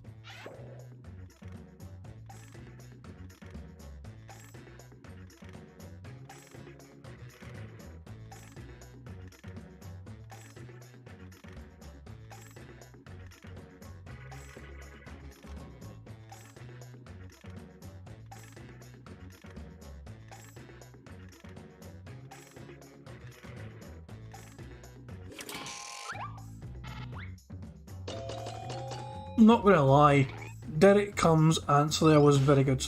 I think I might leave the camera on and have a jerky. That is a very clever answer. I've got to give credit where credit's due. That was well played. Something in 98% of all cargo pants pockets. Ready, set, vote. Something in 98% of all cargo pants pockets, little bottles of gin or very open wallets.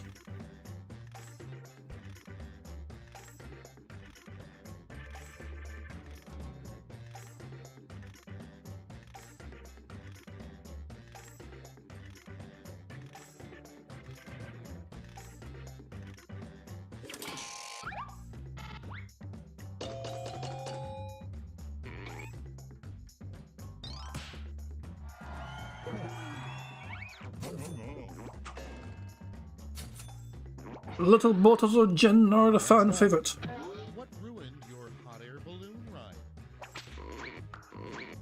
Get to voting. So what ruined your hot air balloon ride? Was it laggy balloon mechanics, or was it Derek stalking porn stars? The 500-foot cum drop. Oh my god, no. Look out below. Derek's cheap-ass version in Mile High Club all by himself. Sadie, you're sick and wrong. I'm glad you lost that round, Sadie. You're sick and wrong for the answer. Laggy balloon mechanics wins that round. Sadie, you deserve that. You deserve that L. Next in line, a great way to cheat on a sex education test. And vote. Not really surprised, these two answers, to be honest. I was kind of thinking the same thing myself. A great way to cheat on the sex education test, to masturbate under a desk, or just to fuck the teacher. How would you cheat on the sex education test? To masturbate furiously under your desk, or just to fuck the ever-living shit at that teacher?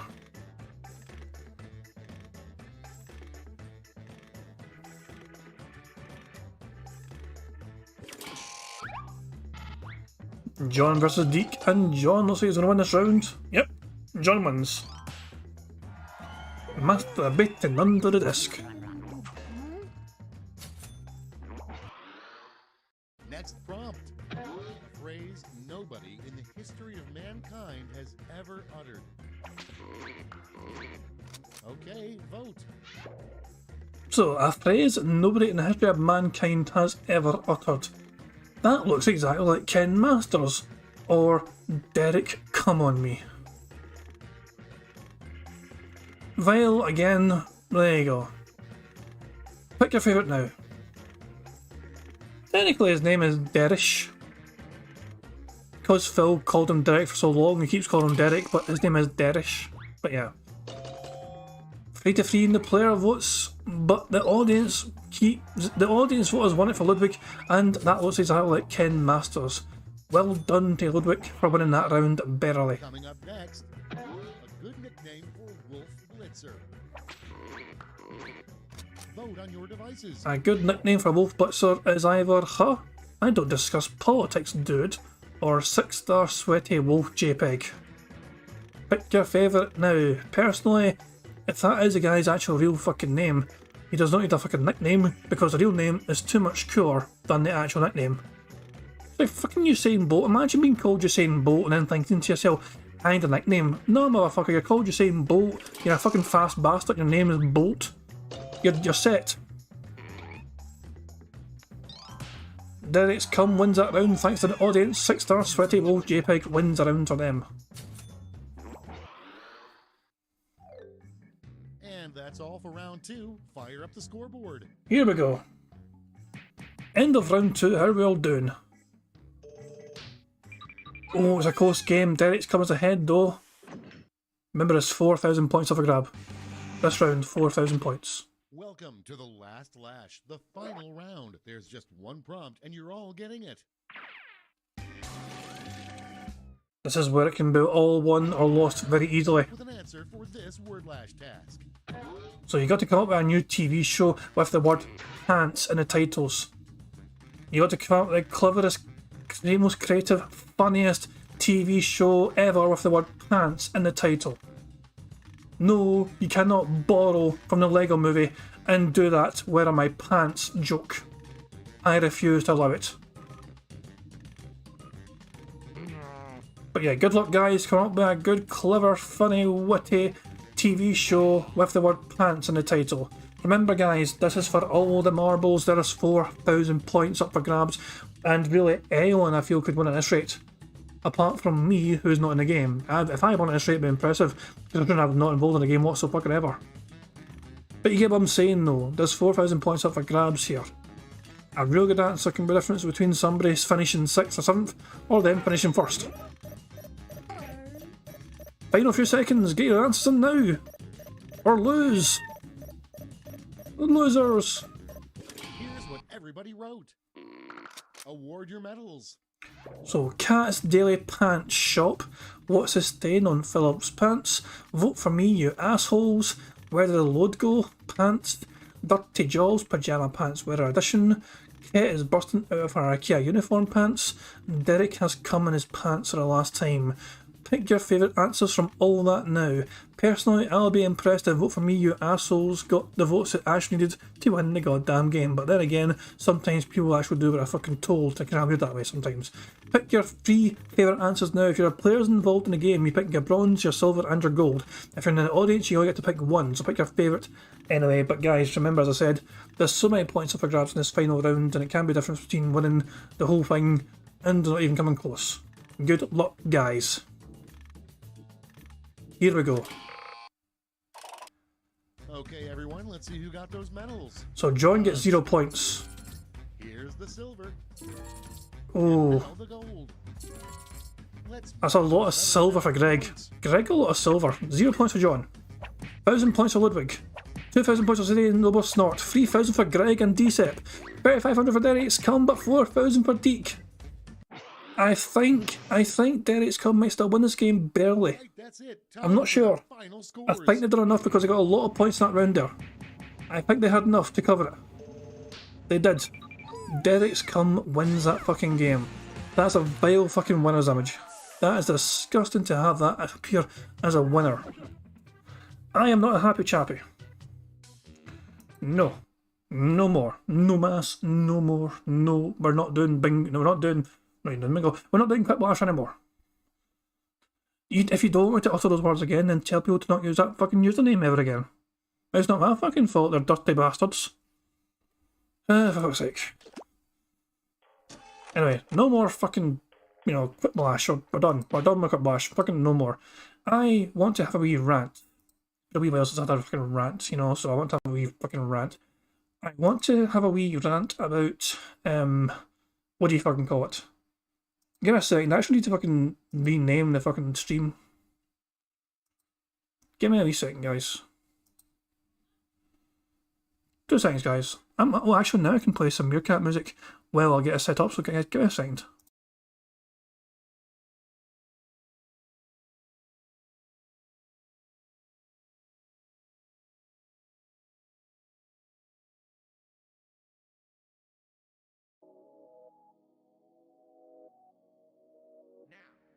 I do have a favor to ask, okay? I mentioned this on tonight's late stream. I'm going to probably be mentioning it on every stream this week. Here's the deal. This week, I have 2 very large bills due. But then, I also have my day off on Wednesday. I'm bringing this up because I need you to refocus your support if you were already planning on supporting me this weekend. This one's for all my baby girls. Phil's a joke, Phil's a clown. Fucking loser. Phil's this, Phil's that. He's a low, Kyle. Phil's a beggar. Phil's a beggar. Phil's a joke, Phil's a clown. Phil's this, Phil's that. Always going broke. Phil's a beggar. He's a low, Kyle. Phil's a beggar. If you think that someone who has to live day to day on tips and shit is funny, oh, so hilarious that this guy has stuff financially tight. Ha ha ha ha ha. No, it's not fucking funny. Now shut up. Phil's a joke, Phil's a clown. Phil's this, Phil's that. He's a low, Kyle. Phil's a beggar. Begging. Phil's a beggar. Phil's a joke, Phil's a clown. Always going broke. Phil's this, Phil's that. He's a low, Kyle. Phil's a beggar. He's a low, Kyle. Phil's a beggar. That's not begging. Okay, I'll be honest, it makes me nervous because I've noticed recently there's actually been an uptick in super chats, which is great. It helps the channel long term, and certainly I'm not being ungrateful. And if that's the only way that you can contribute or support the channel, great. If you can help me and tip me, please do. That's what I need help with right now, okay? Again, I'm not asking for anything above and beyond. You know idiots will come out in prayers. Phil's saying he wants you to pay directly. This dude is a piece of fucking garbage. Yesterday was a really slow day for me on stream. I didn't make a lot of support yesterday. It's you guys, and you know how much you're liking the content I'm doing in a given day, how much you can afford to support that content. Can you argue it's a begging model? I mean, I guess. This dude is a piece of fucking garbage. I need this money, I get this money, beg for this money, I want the money. The only time I chill is when I pay my bills. The only time I get to chill is when I spend the bills. Scumbags and mental cases on the internet still support I'm a beggar and I'm a loser and I'm on level 1. That I can't go on a honeymoon with my wife. I'm paycheck to paycheck. I'm on level 1. I need this money, I get this money, beg for this money, I want the money. The only time I chill is when I pay my bills. The only time I get to chill is when I spend the bills. I need this money, I get this money, beg for this money. Okay, so now we've got some chill, robust, gameplay out the way there, and I had some fun with all that, and with some good games like Cut Blash, whatever, but the more I keep thinking about fucking the goddamn... The more I keep thinking about this situation with Phil not begging as much, people keep talking about how Phil's not begging as much the last couple of days, and it really gets me thinking about Phil's motivations here, and it's like... It's bizarre to me how... Okay. This is, by the way, this is completely fucking off the cuff. Nothing planned whatsoever. Typical for me, I know, fucking just typical for me to just fucking dive balls or into something without even trying to fucking plan it, the goddamn thing. And I fired up Aquatiel's video, which had Phil's message from the first stream where Phil talking about, Moist Critical and the things that, he had said initially in the stream. And fucking Phil's strange fucking takes, you know what I mean? It's like, it's clear this guy doesn't watch me. Some of the takes that Phil had was quite interesting to me. And it's one of those things where it's like he almost expects every single big YouTuber to actually have some sort of clear and really, proper and full understanding of what Phil does. As if he fucking has the same understanding of what they do. Phil has expectations of Moist Critical, knowing the situation about what he's, like for example, Phil, Moist Critical initially thought Phil was banned on Twitch. I'm not entirely sure why he thought that, because, he got de-partnered from the Twitch, from the program, the partner program on Twitch. Phil was, he got let go of on that. But not a lot of detractors actually say that Phil got banned off Twitch. Not a lot of, like, the reputable ones. Most detractors, the bigger ones anyway, are, they are prominent because they don't generally put out misinformation. They are usually providing factual information, which, if people are fucking lying about DSP, usually it's detractors that are going to call them out on that. How often is there detractors out there? I'm not going to name names, but some detractors do make mistakes sometimes with the information they put out there, and how quick our detractors are to fucking telling them, hey, that's wrong. It sounds funny, it sounds good, but it's also fucking wrong. So it's one of those things where detractors are almost always trying their absolute best to make sure the information they're putting out there to an audience is accurate and not fucking full of falsehoods and lies. Phil is naturally assuming that detractors are peddling misinformation. But when it comes to things like the Twitch situation, that was just Moist Critical not understanding the situation, but that's not because he's fucking clued up on detractor shit. In fact, it's the opposite. Moist Critical should not have to fucking be educated on Phil Burnell's entire fucking circumstances on why he's not on Twitch anymore. Why the fuck should he be? He doesn't really care too much about DSP to fucking actively follow that. Phil expects him to be actively interested enough to actually understand the situation of that. But he's not. In fact, let's be honest here. So, honest opinion, guys. Honest opinion from everyone in chat. This could be an interesting thing to think of. Every single person in this chat might have a better understanding of what DSP is like compared to his fans. Now, I'm not trying to say... I think it's a very acceptable thing that detractors tend to study Phil more closely than his fans may do. Every single thing that Phil says, we're scrutinising. We're trying to see if he's fucking lying about something. He's like, if Phil says something one day, we can think to ourselves, hang on a second, he said something different the other day, he's fucking lying. His fans may not think that way.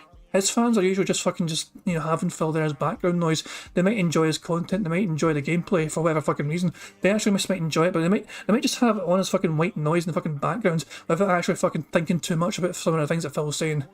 But we fucking obsess over every fucking detail sometimes over what Phil does and says, because we usually hold it against him. His word is usually the best weapon we have to use against him. I mean, it's one of those things where Phil expects... so, this is a 40-hour minute video. It was not meant to be 40 minutes. That's Phil's fault. But I mean, let's just go through what Phil said about fucking Moist. So now, ladies and gentlemen... But by the way, there's no fucking way am I playing this at normal fucking speed. No thank you. I'm playing this at 1.5 speed because fuck you, Phil, and your fucking slow-ass talking methods. What I would like to do now is do the segment about what I discovered yesterday after people tell me. What I need to do, I took a couple quick notes. Let me go grab them. I left them over here by accident. I completely forgot I fucking took quick notes. He took a couple of quick notes. A couple of quick fucking notes. Big boy Phil Burnell, I took a couple of quick fucking notes. Fucking array for that. Ah, Jesus Christ. Right, so let's just see what Phil says and I'll fucking give you action.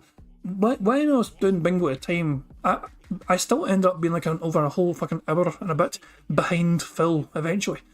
But it's one of those things where I couldn't really talk too much to fucking talk about it at a fucking time. And it's been on my mind, since then, and people keep mentioning the fact that Phil's not begging as much, and it all ties in to him assuming and hoping that Moist is paying a bit more attention, even though he clearly was never fucking paying that much attention in the fucking first place.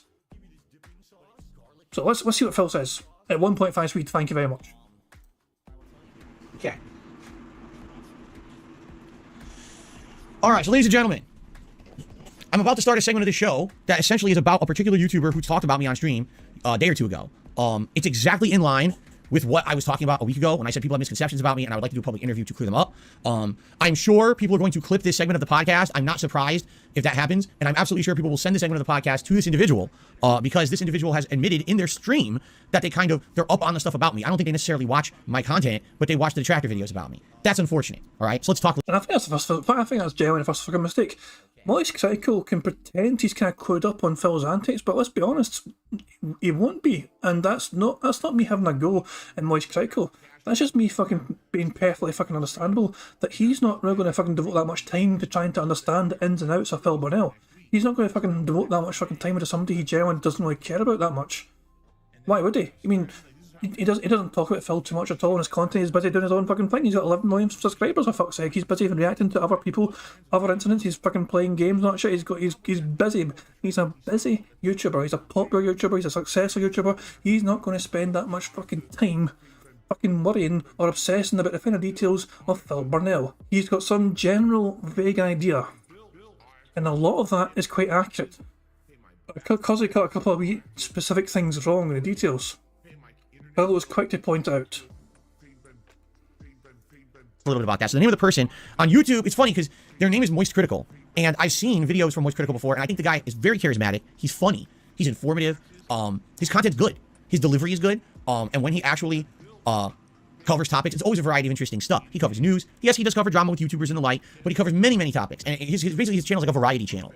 Okay? And I like it. Like I said, not that I follow it, I'm not subscribed to it, but I watch every once in a while. I watch random videos on YouTube, and he's someone who every once in a while I would go and watch a video from him. And I don't think I've ever watched a video from him that I didn't like or thought was really bad or boring or you know what I'm saying? Like, he seems like a real guy. Okay? He's huge. He's got millions of subs. All right, millions. Every video he puts out gets hundreds of thousands to millions of views.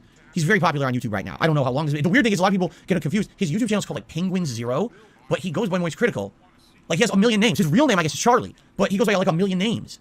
So it's confusing to try to figure it out, all right? But anyway, like I said, from what I've seen of the guy, seems like a real guy, great content. I got nothing negative to say there about him, all right? However, he did a quick segment, and every once in a while, he does bring me up. Usually, he brings me up in a meme. Like, he'll reference by accident in 2016, he'll have a good laugh about it and say things like, you know, no one is like Darkside Phil. You name another person that could have something like that happen on a stream and then immediately go into his normal stream and act like nothing happened. Anyone else would be like insanely embarrassed and they would, disappear from the internet, but Phil just didn't care and just kept on going, right? So I think that's both positive and negative, because obviously it is a kind of a thing to say that someone basically never gives up. And I think that's kind of that's a meme that's been on the internet about me for a very long time. That no matter what happens, whatever life throws at me, I just keep going. I don't let anything bother me, right? But at the same time, yes, that's very, very, it was an embarrassing moment. It's a laughable moment, and everyone's always gonna make fun of me forever. I'm never gonna live it down. I accept that. It's 6 years later. I'm still here. You know, I didn't get canceled because of some stupid bullshit. So if he's going to fucking accept that, then why the fuck's he got a problem with Rich using it all the time as a fucking reference? Rich brings it up all the time apparently, and Phil gets pissed off at him and he's fucking begged him to fucking stop bringing it up. It's fine when Moist fucking brings it up. No, he's trying to fucking impress Moist Critical right now, so of course you're going to fucking tell him it's perfectly fine if he brings it up now and again. It was a very infamous incident and all that shit, but Rich, 1 million subscribers strong, Rich brings it up, how dare he? He already fucking told his fans that he believes what detractors are saying about him. He already told his audience, however, that he thinks that Phil needs help and he's not going to become a member, he's not going to fucking feed his addiction. He believes that the WWE Champions video from Secret was real. Yeah, he's not going to want Rich to fucking, you know, keep making those references about him in the incident, you know, because apparently it's making Cat cry. But Moist though, Moist has 11 million subscribers and doesn't really pay too much attention to Phil and doesn't mention Phil too much. By all means, Moist, make as many references to that as you want. As embarrassing as it was for Phil Burnell, he understands it was a memeable incident. He understands it's how a lot of them, or, you know, a lot of people who can refer to Phil on the internet. You know, they keep bringing up this very memeable incident. Who cares if Cat's crying in the fucking kitchen? Who cares? Moist Critical's a big YouTuber, and Phil's going to accept that he was going to make references about it sometimes, and he's okay with that because it's Moist. You see the hypocrisy straight away from Phil Burnell right there on that alone. It's fucking fine for one person to fucking do it because they're a bigger YouTuber, they're a bigger platform than Rich is, who's right fucking set his stall out on what he believes. Thank God the camera didn't pan down, right? I mean, holy shit. But, he brings it up all the time whenever he's referencing me as a joke. I think the joke is funny. You know, there's nothing wrong there. The problem is the misconception. And there you go. I think the joke is funny. There's nothing wrong there. He's begged Rich to stop bringing up. He has begged him, and he's asked him nicely time and time again to stop fucking using that reference as joking all shit. He thinks it's fucking funny, Phil. And yet it makes Cat cry. Apparently, according to Phil Burnell, it makes Cat cry. Cat's crying in the kitchen right now. Are you sure she's not fucking crying because she's no more fucking food left or something? Did she raid the fridge again?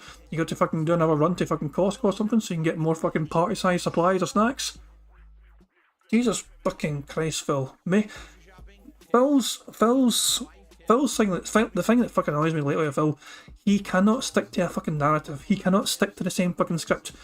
He flip-flops all the goddamn time from fucking not wanting advertisements, for example, to fucking, you know, so I'm not going to be a paid shill for you guys. I'm going to be a real, honest, genuine motherfucker. You don't see me selling out for you guys. I'm going to not fucking never promote all this shit. I'm never going to fucking promote these fucking things on my fucking, on my show, my streams, whatever shit.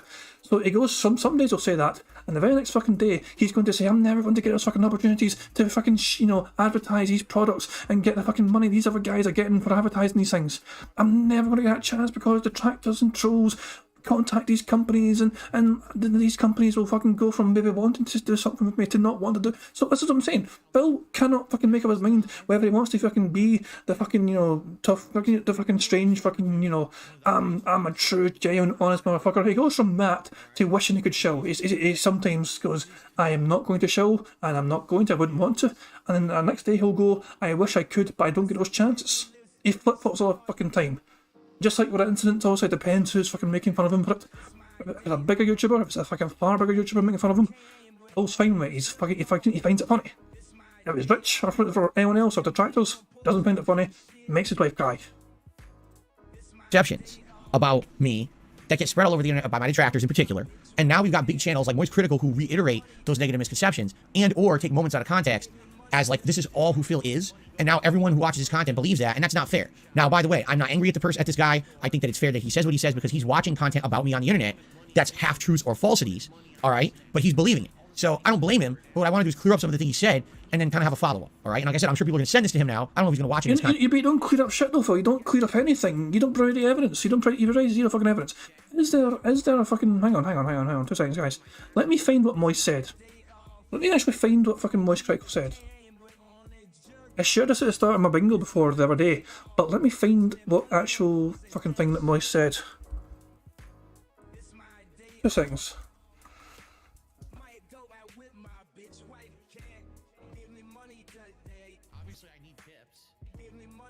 So, this is everything that Moist said about DSP. I think it was around about this time, around about this area. Says in this video like he wants to get back to making content because he needs to go back unlikely, or he's gonna start making the content. So yeah, that situation was pretty fucking sad. This is literally DSP, different than DSP. DSP's whole brand is about blatant e-begging. I still tune in pretty actively. What was his most recent meltdown? It was when he was playing Scorn. I think it was last. So, this is what Moist Critical meant when he said he's clued up on DSP antics. It's not him being fucking fully aware of the incidents that happened years ago with Phil getting let go of the Twitch partnership program, for example, or whatever. He's not too clued up on the specifics, the actual fucking minute details.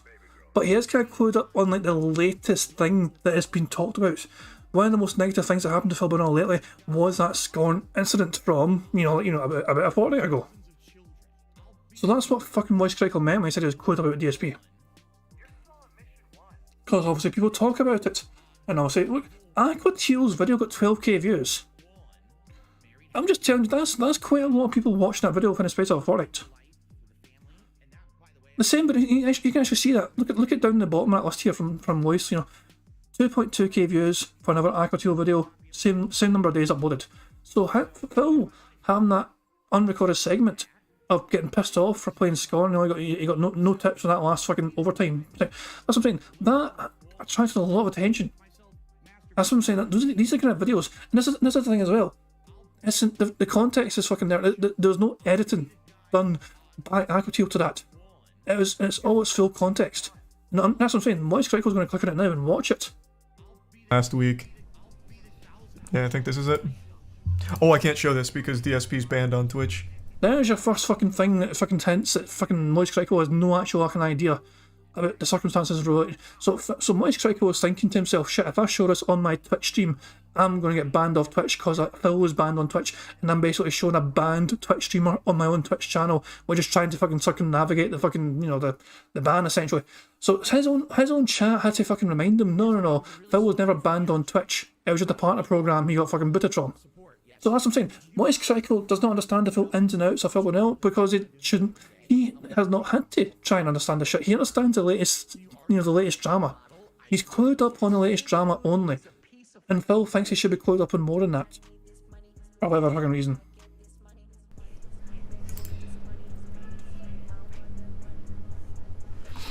But all his whole brand is just blatantly saying, you guys haven't given me enough money, so I don't even know if I'm going to bother playing this game anymore. You guys are lucky that I played the game for 2 hours. I got a lot of shit I got to do, and I still sat here for 2 hours, and I only made X amount of dollars from you guys. The lack of support was alarming. And now I can't even afford to buy a new game on Friday, talking about Gotham Knights. I can't even afford Gotham Knights now because you guys didn't donate enough.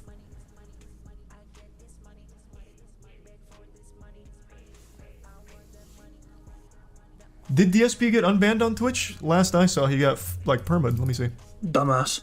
That's what I'm saying, though. I'm just saying, though, Phil, that was his opinion on Phil and the kind of things he does, and Phil had no choice but to agree with that. That essentially does sum up Phil. That is pretty much some of the things he says and does. That is very well summarised. Moist Critical understands what Phil does to a T, essentially, sometimes. And now he's fucking being educated by his own fucking chat at a time when this was done, that Phil was never actually fucking banned in the first place, so it's safe for him to show off Phil clips.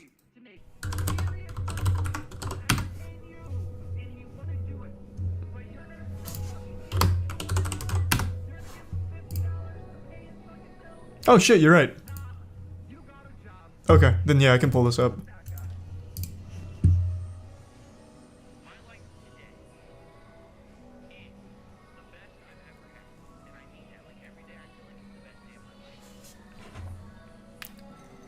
All right, guys. I'm gonna be honest with you. I'm frustrated for 2 reasons. Reason number 1, because the game does suck. I really did not like tonight's stream. And in addition to that, as you guys can see, I stayed extra late for you guys, and basically it amounted to nothing. No one's really supported, which pisses me off.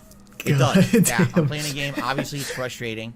A lot of people showed up to watch it because you saw how frustrating it was, and no one supported. Yeah, that does upset me. Okay? It would have been one thing if I'm staying late and people are laughing, having a good time, and a few people are at least supporting the stream, but no one did. And that really upsets me. I'm going to hope that tomorrow when I finish it, there will be some support, because it is pissing me off that I just stayed extra late and I got nothing for it. You know, I love as well how Aqua encoded originally. She encoded the number of people watching at a fucking moment in time. 478 people were live at that fucking point in time watching Phil's stream. That's quite a decent number for Phil sometimes. Sometimes Phil struggles to get 200, 300. This is towards the end of this fucking stream. 478 watching. It's getting 155 likes as well. There's a lot of likes. There's a lot of people attending. In my opinion, support was great. Because of those factors. Phil has always tried to attribute support before as people turn up to streams, attending streams, liking streams. It's not just about money. Now you see it using it in its full fucking context. When Phil says support, he means money. Specifically, fucking tips. He wanted more fucking tips, he didn't get more fucking tips, and he just fucking got pissed off to hell. And Moist is like, God fucking damn, this fucking motherfucker. the game's not even good. Yeah, he just goes full mask If off. this were me, I'm not even exaggerating. If this were But me, when that fucking Phil hated that, Phil fucking hated Moist saying full mask off. Phil claims he doesn't have a fucking mask, but he was just stressed out because, oh, I had a bad fucking week or whatever. You know, his car broke down, and then the dishwasher, and then what, shitting and everything else. Every single fucking excuse under the fucking sun. So Phil Burnell essentially is blaming his own personal problems that she took with him on board to that stream. So you're not allowed to fucking ask about Phil's personal shit, apparently. You're not allowed to fucking ask where the fucking money goes. That is being too fucking nosy. But whenever Phil fucking unloads in his fucking chat and fucking rants and raves at his fucking chat for having a bad fucking night because of those fucking personal problems, that's perfectly fucking acceptable. Phil would apologise for this rant, you know, on one of those podcasts he's done very recently. I don't think he done it in this podcast particularly. He might have actually. But the fact of the matter is though, he knows it's a bad look for him. And he knows there's a lot of eyes on him, particularly because of this fucking rant. And especially since he's fucking asking for an interview from these fucking guys. But is this one of those things? This... Phil can pretend all he fucking wants. This is the mask coming off. Phil never used to fucking wear a mask. Phil would... The mask went on for Phil Burnell round about the time when ad revenue was not a fucking prerequisite anymore for him to fucking just rely on. When that was not the fucking be-all and end-all. When he started to rely on fan donations, essentially, more than ad revenue, the mask was started to go on more and more. The language would tone down occasionally. He wouldn't fucking be as vulgar in his language towards, you know, different races or different, you know, sexes or whatever, this kind of thing. That got dialed back. You think back to those fucking days where he's fucking recording with his camera pointed at the TV and he's fucking playing some shit like, you know, like Metal Gear Solid 3, for example, and he's fucking just, you know, jizzing himself because of fucking Eva on the screen and all that shit. Jesus Christ, man. This is the thing, he tones that back, you know, because he knows that he's got to have a mask on now. The real Phil Burnell cannot come out at that time. He has to fucking mask up that Phil Burnell to try and, you know, not piss off too many people because he's trying to get money off these guys.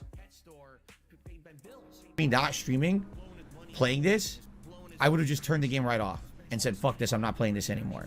But the fact that I'm now 5 hours into it, obviously I want to finish it, you know, but I toughed it out for you guys tonight and I got nothing out of it. He then goes on to say, like, he doesn't even know if he'll be able to afford Gotham Knights on Friday because no one has donated enough and he's not sure if they'll donate enough tomorrow. But that's his whole brand now. People watch DSP for, like, the shit show of it. I mean, sure, this is why we watch. Moist Critical is not wrong. The majority of people tune into DSP antics not because they want to watch DSP antics, but it's because they want to fucking watch what stupid shit he'll say next. If they're on that fucking stream, sometimes they'll fucking watch him because they want to fucking win bingo. They'll be on That Being Said podcast, for example, and they fucking want to discuss this dumb things that Phil has said, and also the kind of talking points that can come up from week to week about either things that he said or planned to do or whatever, or events or whatever. They cover a whole variety of topics, as you guys know. I'm pretty sure you're very aware. You're very aware of what That Being Said cover as well. They cover quite a lot of different things. But you get what I'm fucking saying though. Nobody watches Phil to be entertained by Phil. We watch Phil because he is a fucking train wreck of a content creator who does this to himself, to borrow a phrase from Sunspot Gallery once more. He is his own worst enemy. He is his own fucking personal fucking nemesis. He is going to be his own downfall. Inevitably. There's not going to be a detractor that ends Phil Burnell. It's going to be DSP himself by his own sword, self-impaled in some capacity. Just like how he fucked himself over with the fucking copyright strikes before when he masked a whole bunch of his videos before and tanked his fucking, algorithm. He actually slaughtered his own standing on the system before, back in 2015, because he, for some bloody reason, deleted all those fucking videos. And he did that again earlier on this fucking year when he copyright strikes. He deleted more videos. He doesn't learn his lessons. Like, if you type in Darkside Phil, for example, like I'm gonna test this. I'm not logged in on my main account here, so I guess we'll see.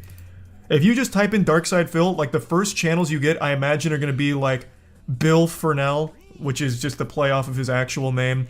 Just all of these channels that make memes of him. So let's see. Yeah, his channel is the fourth thing there.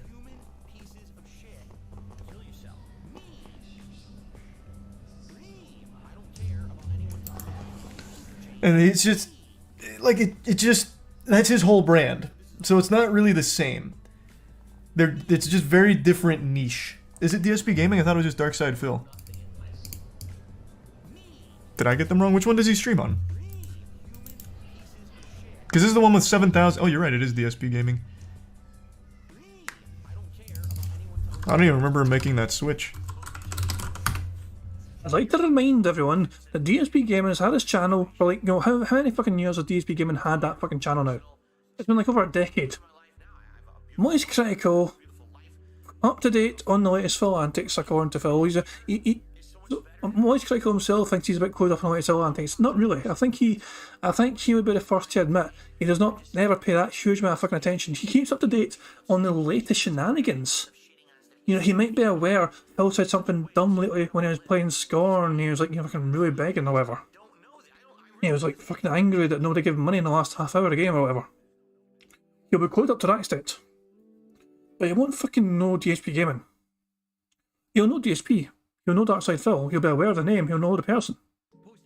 But he doesn't. But why would he educate himself though on the whole fucking, every fucking little minute detail about Phil? Like, oh, this is his channel. This is his other channel. This is his third channel. This is KO Gaming. This is his old YouTube channel, Darkside Phil. His current channel is DSP Gaming. He used to have a channel called KO Gaming where he did content. He also had a vlogging channel, the Kind of Hate Vlogs. And why the fuck would he care about that? He doesn't have to know about that. That is literally not information that is pertinent to his fucking to his business. He doesn't need to know that shit. We make it our business to know that shit because we fucking make a fucking effort to try and make sure we debunk Phil at every possible opportunity, so we fucking grab every source of information we can fucking grab. If it's on KO Gaming or whatever, if it's on fucking Kind of Fake Vlogs, anytime that Phil's uploaded a fucking video, if we can find something to debunk his dumbass on, we will fucking find it. We are, determined as fuck. That's also weird fucking. We are the people that watch Phil more closely than even his own fans do. And Phil, that destroys him. The fact that we pay more attention to Phil than even his own fucking fans, but when we pay attention, we see things that he does not want us to fucking see. Things like the bank leaks, things like the WWE Champions, things like that which we know. And we ask the questions which, only Snowcar was sometimes brave enough to ask at the risk of getting lean temporarily. It's like, yeah, so where does the money go sometimes, whatever. It's like, it's one of these things where there are questions that his fans are not allowed to ask because they know. They'll be aware they're not allowed to ask it. They know there's some questions that are off fucking limits. This is the thing, they're not allowed to fucking take off the fucking, the tinfoil hat. They fucking must keep on all fucking times when you're fucking in the house of Phil Burnell. But you get what I'm saying though? Moist Critical also not clued up in Phil Burnell's antics, at least not the lore stuff, but he will be kind of clued up on the latest dumb things that Phil Burnell has done. In general. So then you got 40 minutes of Phil bitching and whining about Moist, essentially. Content or not, maybe he will. It would be nice if he did, so at least he gets a little bit of my side of the story, okay? What's funny is, as soon as he starts talking about me, he doesn't know the truth, because the first thing he says is, oh, I can't even play the clip I want to play about Phil, because he's perma-banned on Twitch, and if I play this, then I'll get in trouble. And I was like, huh? What is he talking about? Perma-banned on Twitch? I've never been banned on Twitch, not once. I was suspended a few times for false copyright shit that got cleared up immediately. I was never banned from Twitch ever. So I'm just kind of scratching my head, and then I realized that's what the detractors say. They all say that I was perma-banned off of Twitch, and everyone believes it because that's what. You don't give a shit about anybody but yourself. You have no respect. Apologizing isn't just words. It's I will not do this thing You again have no respect. because I feel bad about it. He watches too much WWE. John starts getting text messages at 6 o'clock in the morning. That means it's like 2 o'clock in the morning there. So now, when you start reading them, you start looking at it, and it doesn't make any sense why he's even texting. And it's not even coherent. So you start wondering if the guy was like, if God fucking damn it, I was muted the whole goddamn time there, wasn't I? Sorry about that, guys, sorry. Yeah, I was muted the whole goddamn time, that's embarrassing. At least there was good music playing. At least there was good music playing in the fucking background. What was I fucking saying? Oh, I fucking lost my train of fucking thought. So yeah, Phil was wrong. Phil was completely fucking wrong about trying to say the fucking detractors are spreading misinformation about him being banned on fucking Twitch. Because fellow detractors are our own harshest critics. Our own fellow detractors are also fucking making sure we're keeping each other fucking right and informed about information that we are spreading out there to our wider fucking audience. It's not as if fucking Phil Burnell is going to be the first person to debunk somebody for putting up fucking false information. No. Whenever somebody puts up information which is inaccurate and people know it's inaccurate, they are going to go straight to that fucking person and go, this is wrong. Detractors are never fucking knowingly and willingly spreading false information. We know the situation that happened with Phil Burnell. He was departnered from Twitch for hateful fucking slurs. That is common knowledge. Whenever somebody says Phil was banned on Twitch, no, I fucking wasn't. Any fucking detractors that say that, they're fucking lying, they're wrong. And Phil was fucking trying to pretend to say now that fucking all detractors are saying that. No, not. You name me one detractor that said Phil was banned on Twitch, and I'll fucking go to them and say they're fucking wrong. As most fucking detractors would fucking do. Phil was trying to fucking discredit the things that we fucking say and put out there. It's if I fucking always fucking put it misinformation. No, I'm not. We're always trying to fucking make sure our information is as accurate as fucking possible, trying to provide as much fucking information and fucking evidence as fucking possible as well. They've been saying for ever since, you know. Here's the truth of what happened, all right? I was a full-time streamer on Twitch for 4.5 years, all right? And what ended up happening was my haters or detractors, whatever you want to call them, had an actual concerted effort. They banded together in the first half of 2021 to try to get me canceled off the internet when word started spreading that a lot of these businesses started to have a more liberal, left-leaning mentality to how they were run. So what they ended up doing was taking compilations of some things that I said over the years, some of which were over 10 years old. Okay, and some of which were over fucking year old or something. Phil, you provided zero evidence, Phil. Phil has provided zero evidence for this claim whatsoever. He fucking accuses us of fucking having conspiracy theories. We have documented evidence from Phil's own videos of him having an absolute history, both old history and recent history, of him using hateful slurs, homophobic slurs, racial slurs, so on and so on. He has a history of this, not only old history, but recent fucking history within the last year, within the last 2 years, easily as well. He complains and whines and bitches and moans about all this fucking evidence that he puts out there for us to find. It's not as if we had to fucking hack his fucking, videos and find this evidence. No, Phil puts it out there for us to fucking make compilations of. Jesus Christ. And then Phil's fucking trying to pretend that fucking some detractors went around individually to these fucking certain companies and got Phil used off certain platforms. He's making this claim with zero fucking evidence on his side. I've not known a single detractor that is fessed up to getting Phil banned on these specific platforms.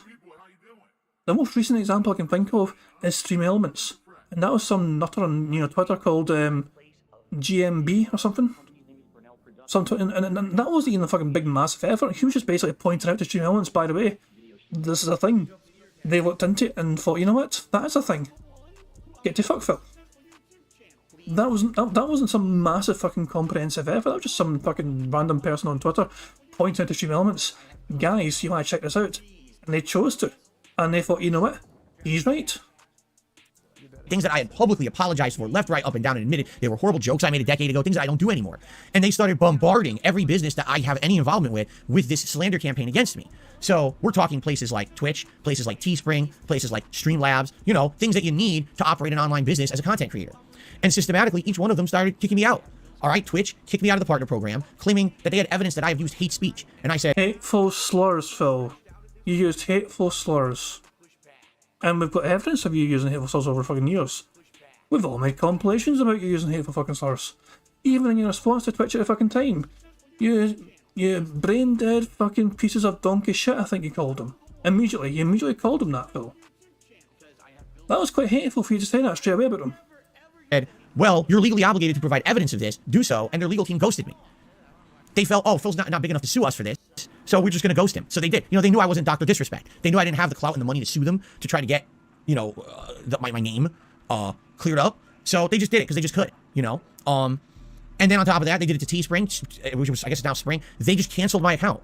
Yeah, you fucking didn't do anything in that account for over 6 goddamn months, and after 6 months of inactivity, they had the fucking right to fucking remove your store if you had found it had been inactive for that fucking length of time. They thought it was a dead fucking store, Phil, because you didn't touch it within 6 months. You just fucking let it sit there dormant, hoping people would buy your old ass fucking t-shirts so you didn't even fucking pay people for. Well, that's a lie.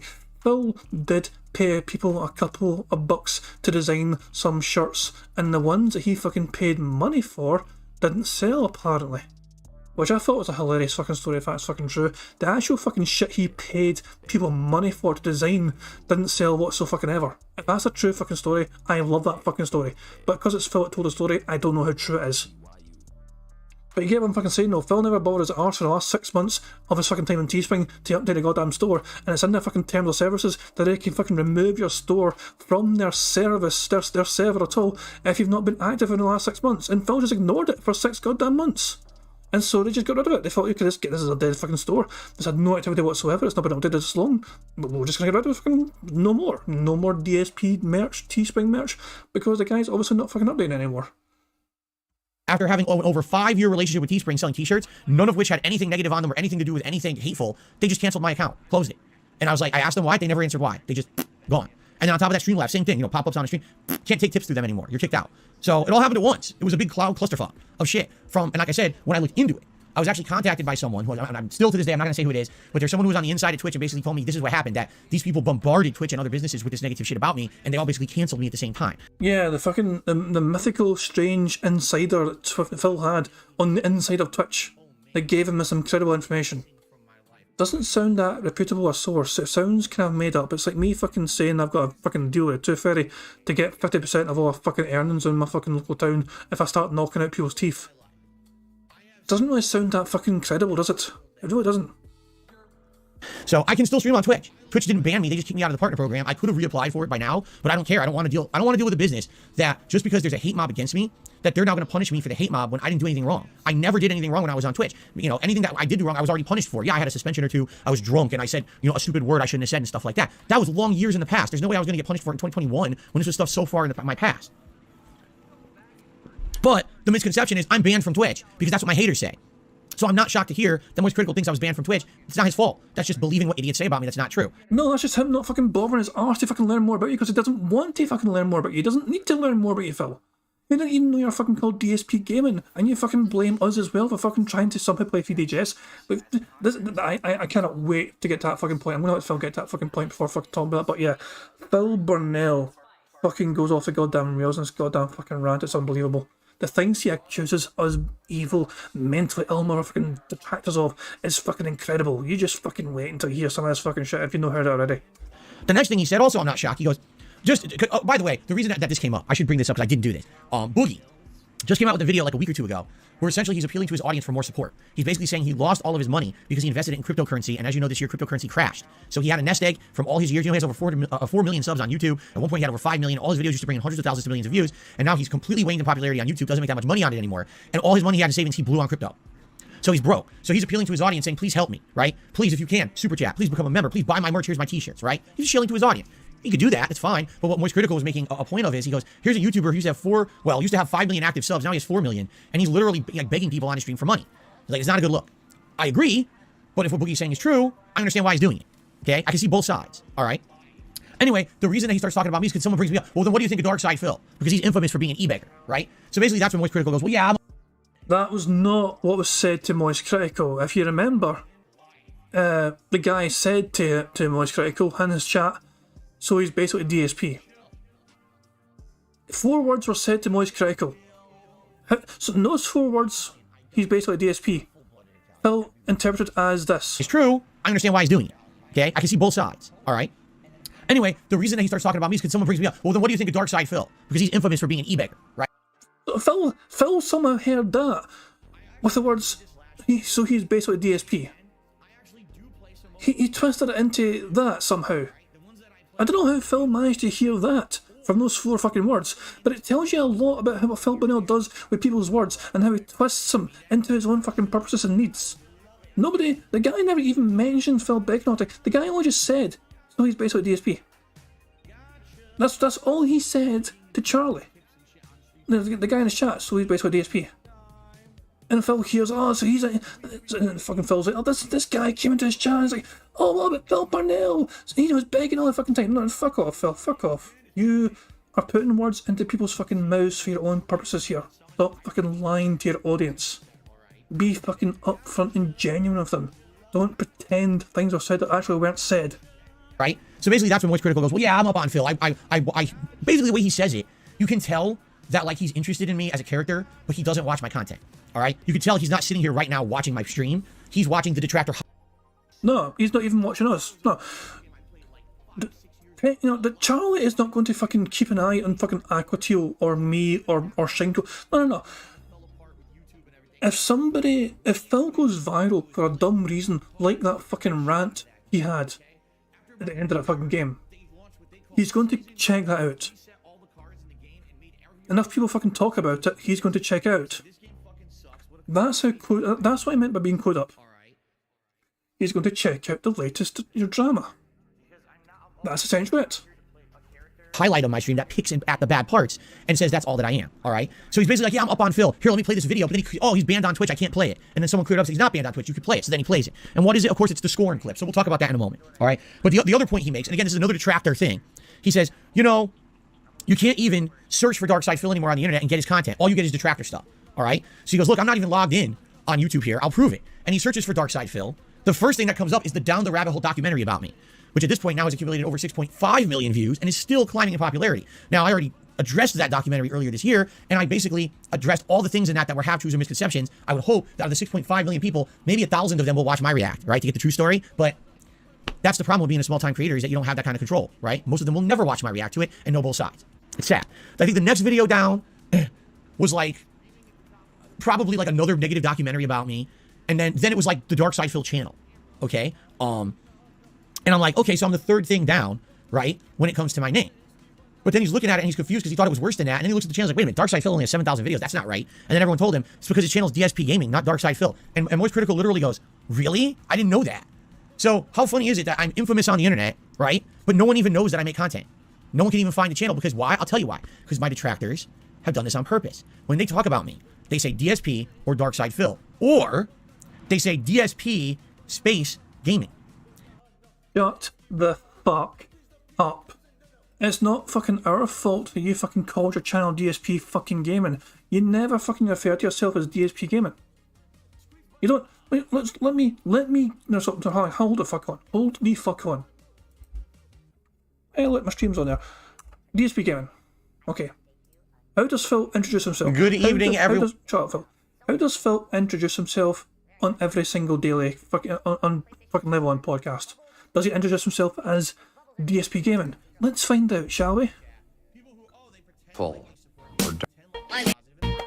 Yeah. How does he do it? So, any guesses, guys? Any guesses how he introduces himself? Will he call himself Phil, Darkside Phil, or DSP Gaming? What do you guys think? Good morning, everyone, and welcome to the Level 1 podcast. We're busy having fun here on Level 1, and I got a cat on my lap. What's going on, everyone? I'm Phil, and welcome to... I'm Phil.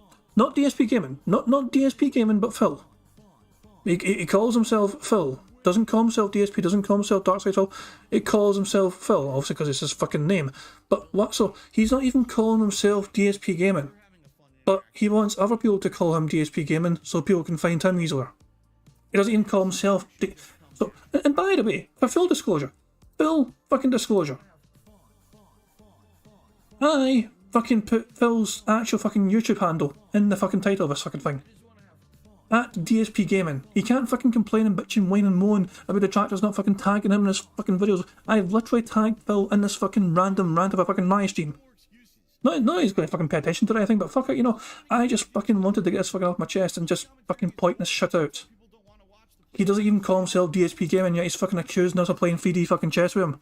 saying we purposely avoid calling him DSP Gaming so fucking people can't find his channel easier.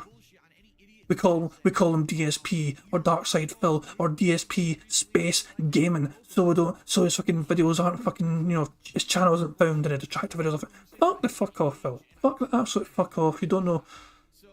That is not even fucking remotely close to being fucking true. Whenever I refer to fucking DSP, whenever I make fucking content with DSP, I usually have fucking 3 tags in my description. One is DSP, one is DSP Gaming, I think, and one's Darkside Phil. I'm pretty sure it's gonna have tags. I usually, in fact, let me check. Hang on. 2 seconds. Yeah, here we go. My tags are, they call me DSP, DSP Gaming, and DSP. That's, I don't try and hide DSP Gaming. I have it go to my fucking tags, for fuck's sake. For fuck's sake, Phil. But the things he accuses, he's doing his absolute best to try and discredit the detractors any fucking possible way with these strange fucking lies. He's claiming that we're fucking making up lies about him being banned on Twitch, and he's claiming that we fucking never call him DSP Gaming, even though he never calls himself DSP Gaming. Bizarre. They do it on purpose because they realize if they actually just said DSP Gaming, people would actually come to this channel to check it out to see if what it said about me is true. They do it on purpose to control the narrative. So now, when you just search for Darkside Phil, you see the negative stuff about me first. If you actually just search for DSP Gaming, I come up first. And in fact, I did it myself. I tested it. You get DSP Gaming, you get my stream, and you get videos that I just did recently. You get all DSP Gaming content first. Then maybe 4, 5, 6, 7 entries down, now you start to get some negative stuff about me. But at least if you search for DSP Gaming, you get the actual stuff first. But notice no one says DSP Gaming. They say DSP or Darkside Phil or the space between. It's done on purpose. So that way they don't steer the traffic to my channel and I don't benefit from the slander against me. You see? So can you believe how rent-free, we are rent-free in this bastard's fucking head. We are absolutely fucking living rent-free in his goddamn idiot's head. He thinks that we're fucking all conspiring against him to big brain, having people not go to his fucking channel. Aye, sure. Fucking Shinko never put DSP Gaming in his fucking description, which is why Phil never got fucking enough views that fucking night. Now fuck off. There's nothing to do with that. Not enough people want to fucking check out your shitey channel, Phil. That's just a simple truth of the matter. 200,000 subscribers, 400 viewers. Congratulations, Phil. That's a simple truth of the matter is you're not fucking bringing enough people on your own fucking merit. 200,000 fucking subscribers, barely, not even 1% of that fucking watching. Not even 1 fucking % of your subscribers want to watch your shit. Not live. See? So there you go. So just him starting off talking about me, you can tell he has misconceptions based on detractor content that aren't true. I'm not permanently banned from Twitch. I never was. I was canceled by a group of people with bullshit stuff from 10 years ago. That's not true today. And it happened in multiple businesses all at once. It was a concerted effort, an attack against me to try to ruin my business and my life, quite frankly. And I don't want to go back to Twitch because I don't want to get canceled again at any moment just because they feel, like they have that, oh, look what he said 10 years ago. I'm so upset. Like that's still me. Like that's fair to judge me for something I did at this point 12 years ago, right? It's ridiculous. No, it's not true that if you search for me, you can't find any of my content. It actually comes up first on YouTube. But you have to search for my channel, DSP Gaming, not for all the hater videos about me. There you go. Now, anyway, the clip that Moist Critical brings up is a clip that's been out there for a couple of weeks. It's from when I was playing Scorn, all right? And let's address it fairly, all right? I'm playing Scorn, and everything this week that I'm playing Scorn is kind of going wrong around me, all right? My dishwasher breaks, and I can't afford to fix it. So I'm pissed off about that financially. Things are so tight. I'm looking at the rest of the month, and I'm like, man, I got games coming up. And I can't even really afford them right now. With what I'm making on my streams and everything, I don't know what I'm going to do. I got all these new releases coming up, and I'm nervous, And basically, my mind is in a bad place. I remember when I was playing Scorn that night, I had every intention of liking the game because the first stream, I really liked it. That was the stream where the game went to combat, and the combat is absolutely terrible in that game. And there's a double boss fight and all of that. And I basically had stayed later that night than I usually would. As you know, I try to get out of here between like 9, 9:15. Typically, I'm still not even done with work till after 10. I get maybe an hour and a half to spend with my wife every night before we have to go to sleep. Okay? So I can spend some time with my wife before I go to sleep every day. All right? That stream I went late because I was stuck in this boss fight. Hold on. 90 fucking minutes per night to spend with your significant other. That's still quite a decent amount of time, to be fair. I mean, both of you are fucking working as well. That's a decent amount of time. In fact, I'd argue she's fucking... That's too much time to fucking have her endure that much time with you, Phil. Fucking 90... So imagine Phil takes like 90 minutes to his podcast and like a few hours to his fucking gameplay and all that shit. And then he'll probably fucking do a separate podcast for cats for another 90 minutes. Give her a fucking summary of the fucking day and fucking read off the fucking news from Twitter or whatever, gaming news and all that shit. And she's like, yeah, Phil, yeah, okay. Yeah, okay, Phil. Yeah, okay. That's funny, Phil, okay, yeah, okay. Really? Okay, Phil, that's funny. If poor fuck... No wonder she fucking just tunes him out and plays Skyrim all fucking day. Jesus Christ. It was incredibly frustrating because it wasn't a real boss fight. It was a puzzle, basically. It was very poorly and clumsily designed. It wasn't apparent what you were supposed to do. It was really a nightmare. And it really was one of the moments that I realized, wow, these guys didn't know what they were doing when they made this game. Okay? So, I ended up staying like over half an hour later in this incredibly frustrating part of this game. And I got really heated, really tilted. And then when it was time to adjourn, I basically turned the recording off for the playthrough because it didn't have to be part of the playthrough. But I basically was very honest with my audience, all right? Now, people don't like honesty on the internet. They don't. To be honest, when people are honest on the internet, people spin it like, oh, you're so mean, or oh, you're greedy, or this or that.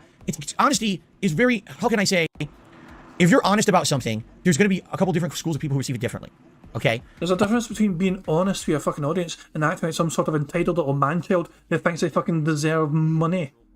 They're due fucking money for fucking putting them. Fuck off, Phil. I was just being honest with my fucking audience. I was just being honest. You're an entitled little fucking man-child.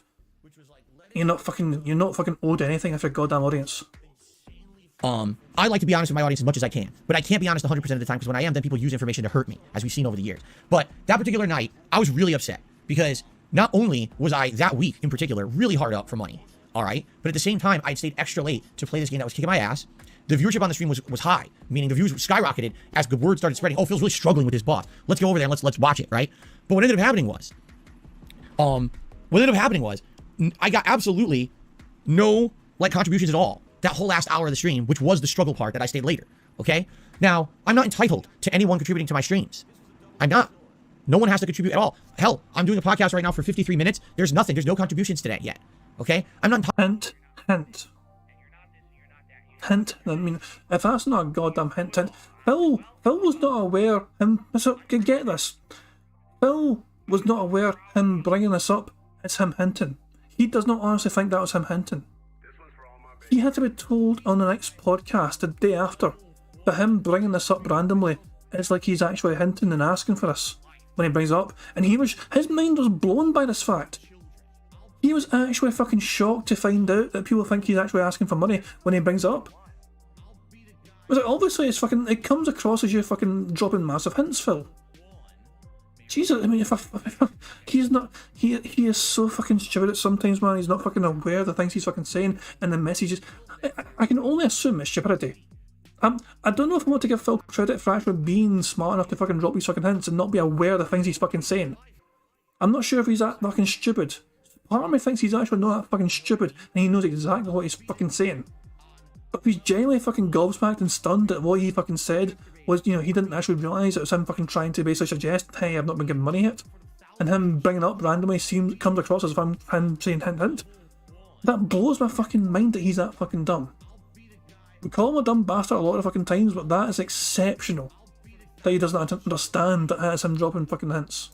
Entitled to anything at all. No one has to ever contribute to any of my content if they don't like it. They don't like the way I operate my business. None of you have to do anything. We just talked about this recently. My detractors actually say things like, Phil has the pignosis. He mind and brainwashes his viewers into contributing. What the fuck are you talking about? Are you out of your mind? You know how crazy you sound? You also wear the tinfoil hat, and turn on all your radios loud so that people can't hear you when you say, you know what I mean? Like, what are you talking about? Right? I fucking love that Phil actually said pignosis. We have an audio clip of Phil saying pignosis. That is incredible. Nuts. No, just because I'm honest with my audience doesn't mean that I'm demanding something. Was I upset that night? I absolutely, positively was upset. The game pissed me the fuck off. It made me feel like shit because the game was badly designed and it ruined an experience for me because I was liking the game up to that point and I was actually sad that the game had gotten so bad at that point. In addition, I already had a week where things were already really bad for me financially, both behind the scenes and in front of the scenes. It was a slow week that week. And I didn't even know what was going to happen being able to afford stuff. And I was honest with my audience that night. And some people just can't take that honesty.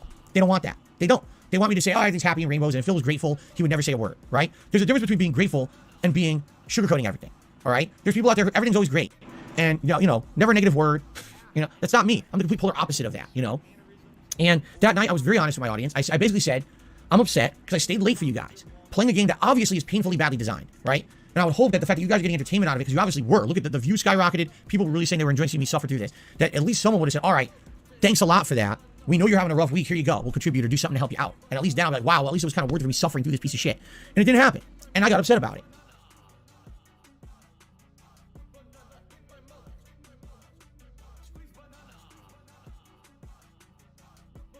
God fucking damn it, I wasn't fucking muted. I was muted, sorry. But don't worry, I realised actually a lot quicker that time. I realised a lot quicker than usual that I was still fucking muted. Heather P is needing a scream soundbite. Good fucking luck with that. Well, what was I fucking saying before I realised my dumbass was muted? I actually genuinely lost my fucking train of thought because my dumbass was fucking muted. That's so annoying. What was I fucking saying? Let me rewind. Audience, I basically said, I'm upset because I stayed late for you guys, playing a game that obviously is painfully badly designed, right? And I would hope that the fact that you guys are getting entertainment out of it, because you obviously were. Look at the views skyrocketed. People were really saying they were enjoying seeing me suffer through this. That at least someone would have said, all right, thanks a lot for that. We know you're having a rough week. Here you go. We'll contribute or do something to help you out. And at least now, I'm like, wow, at least it was kind of worth it for me suffering through this piece of shit. Okay, I remember what I was fucking saying now, and I'm fucking not muted either, so that's fucking great. I want to remind people that this was Phil's most successful month for the whole year so far on YouTube for earnings. He got an incredible number of memberships given to him. He got about $6,000 in tips given to him throughout August. That coming Friday, he was worried he was not going to be able to afford getting the Gotham game on Friday. Motherfucker got paid by YouTube on that fucking Friday. He managed to fucking get his car repaired. He managed to pay for his car to get fixed. He managed to get himself a brand new fucking 50-inch TV as well on a payment plan of all things from Amazon. This motherfucker went from being a broke bitch, living paycheck to paycheck, to suddenly having thousands of fucking dollars available to spend on things like his car and a TV and all that shit. And feasting with the king and all that shit. It's just, it went from fucking broke boy to fucking rolling in the dosh very fucking quickly, rapidly. It's like the narrative just completely fucking flipped on his goddamn head. And it didn't happen. And I got upset about it. All right? I'm a human. I have weakness. Now, here's the thing. Is that greed? No. But it's definitely not a good look. Which is actually what Moist Critical, exactly the words he had used about Boogie. It's just not a good look when you got an audience and you're going to say stuff like that to them. You're absolutely right. I 100% will publicly admit that was one of the times when the weakness of me as a person was exposed to the internet. For sure. 1,000,000%. That was a moment that I was weak because I was very upset about how things were going financially for me that week. And because I was so upset at the game, I vented to my audience, and you could say that was bad. But the thing is, what ends up happening is then people say that's all Phil is. All Phil is constantly talking about money, constantly complaining about things, constantly begging his audience, all right? Now, allow me to explain a few things, because I think these are some things Moist Critical doesn't know about me, all right? I don't make a lot of money doing this, like I used to at least. I've had tons of financial difficulties in my life.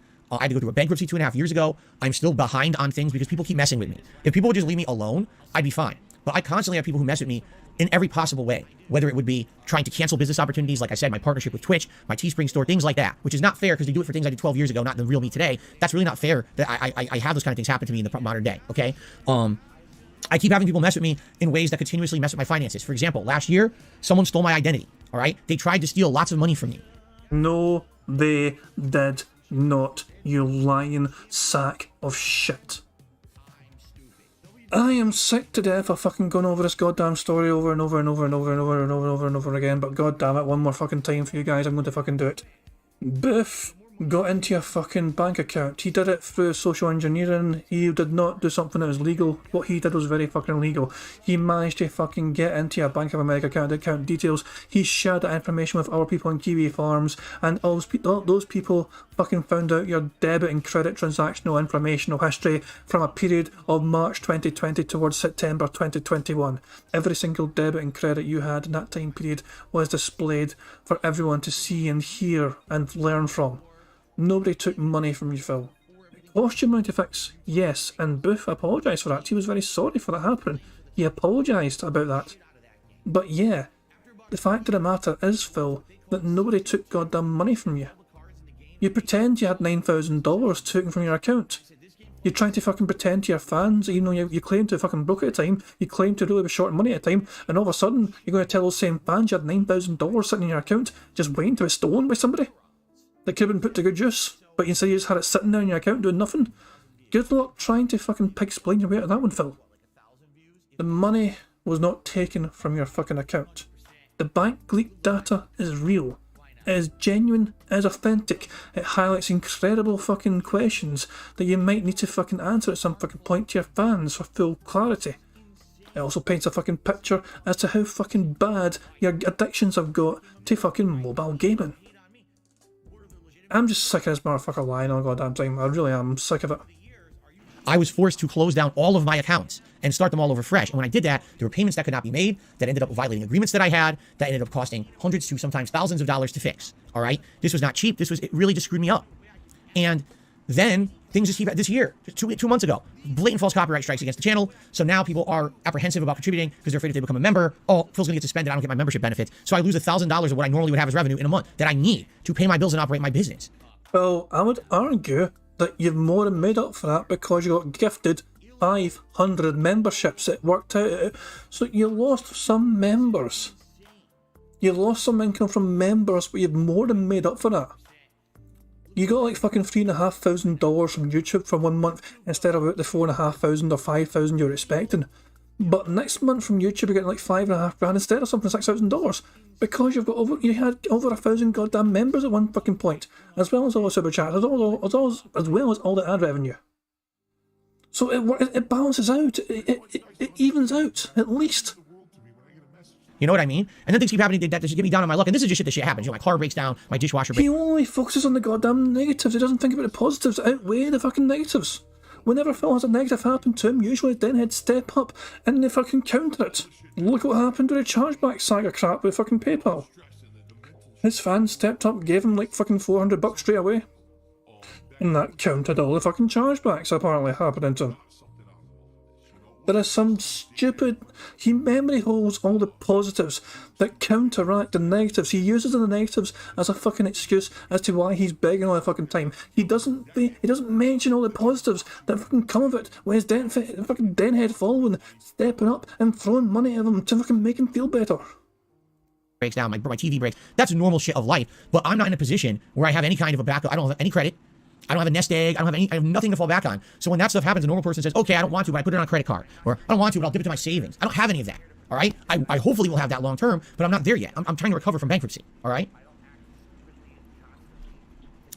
Because the people who say things like, oh, Phil's like the greediest person. I'm just trying to make a living.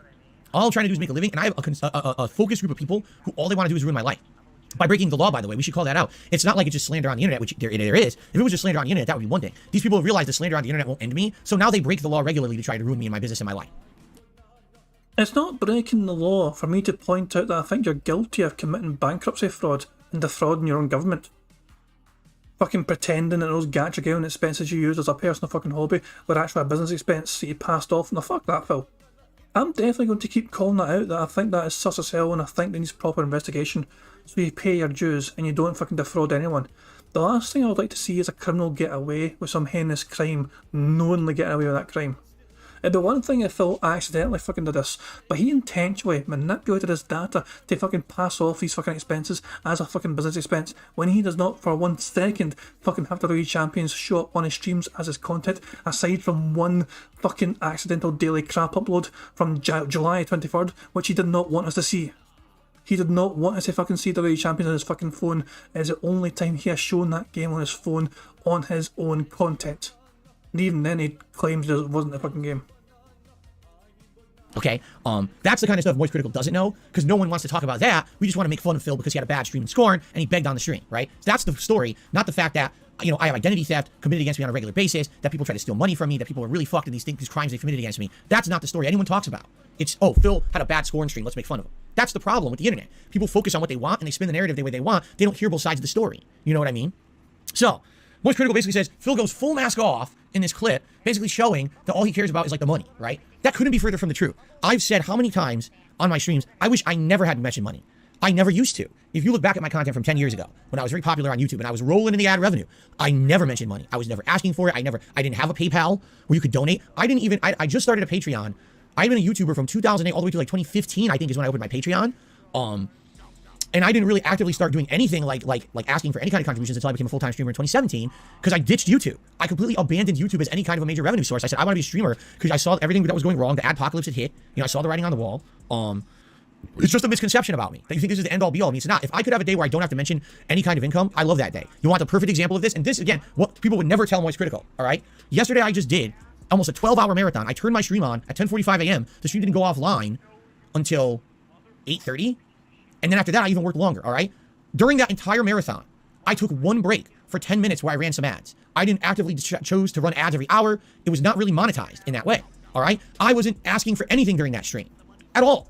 I never mentioned it. It was just us playing games and having fun and me shouting out when people did contribute. So he wants Moist Critical to watch a 12-hour marathon to get an understanding of what he's like. Good fucking luck convincing anyone to sit there for 12 hours and watch your marathon, Phil. In one fucking go. Also, you did mention money. A few times. You kept highlighting the fact that it was only one stream instead of 2 streams, so you really appreciate it if people stepped up and contributed. You only had one set of goals that fucking day, for example. You kept talking about the things you could do for what happened if you got to $100 and $150 and you could change outfits if you wanted or whatever because you were wearing your stupid fucking Ken outfit. You kept reminding people of these options. Also, support was quick to flow through, so there was less inclination for you to remind people to support. Right? That was a marathon where I didn't say a word about it because everything was great and positive. If I have a day like that, that's great. But this is very much my business, all right? I do have to treat it like a business because if I have a day where everything's very slow, and I don't mention, by the way, things are kind of slow today, I would appreciate it if someone could contribute and it would pick up, it would be great. Okay, if I don't do that, and I have a series of slow days, I could actually be screwed. I might not be able to pay my bills for that week. I very much live week to week when it comes to income and what I can afford. I know that sounds scary because it is. That's my reality. Ever since I have no credit and, my bankruptcy, I can't get credit right now. That's a situation I'm in. All right. It sucks. I absolutely positively don't like that living in that situation. It's not healthy for me or my family. That's the situation I'm in. I wish I was a bigger YouTuber, but take a look at my DSP Gaming YouTube channel. What do I get? A few hundred views a video, right? At best, when a new playthrough comes out, I get like 5,000 views on part 1 of a playthrough. I'm not popular anymore. And I know that. I know that very much my content is not for the mainstream. At one point it was. Over 10 years ago, I was known as one of the guys that revolutionized the impromptu commentary on a Let's Play. That was 10 years ago. All right. That was a very different time, a very different climate.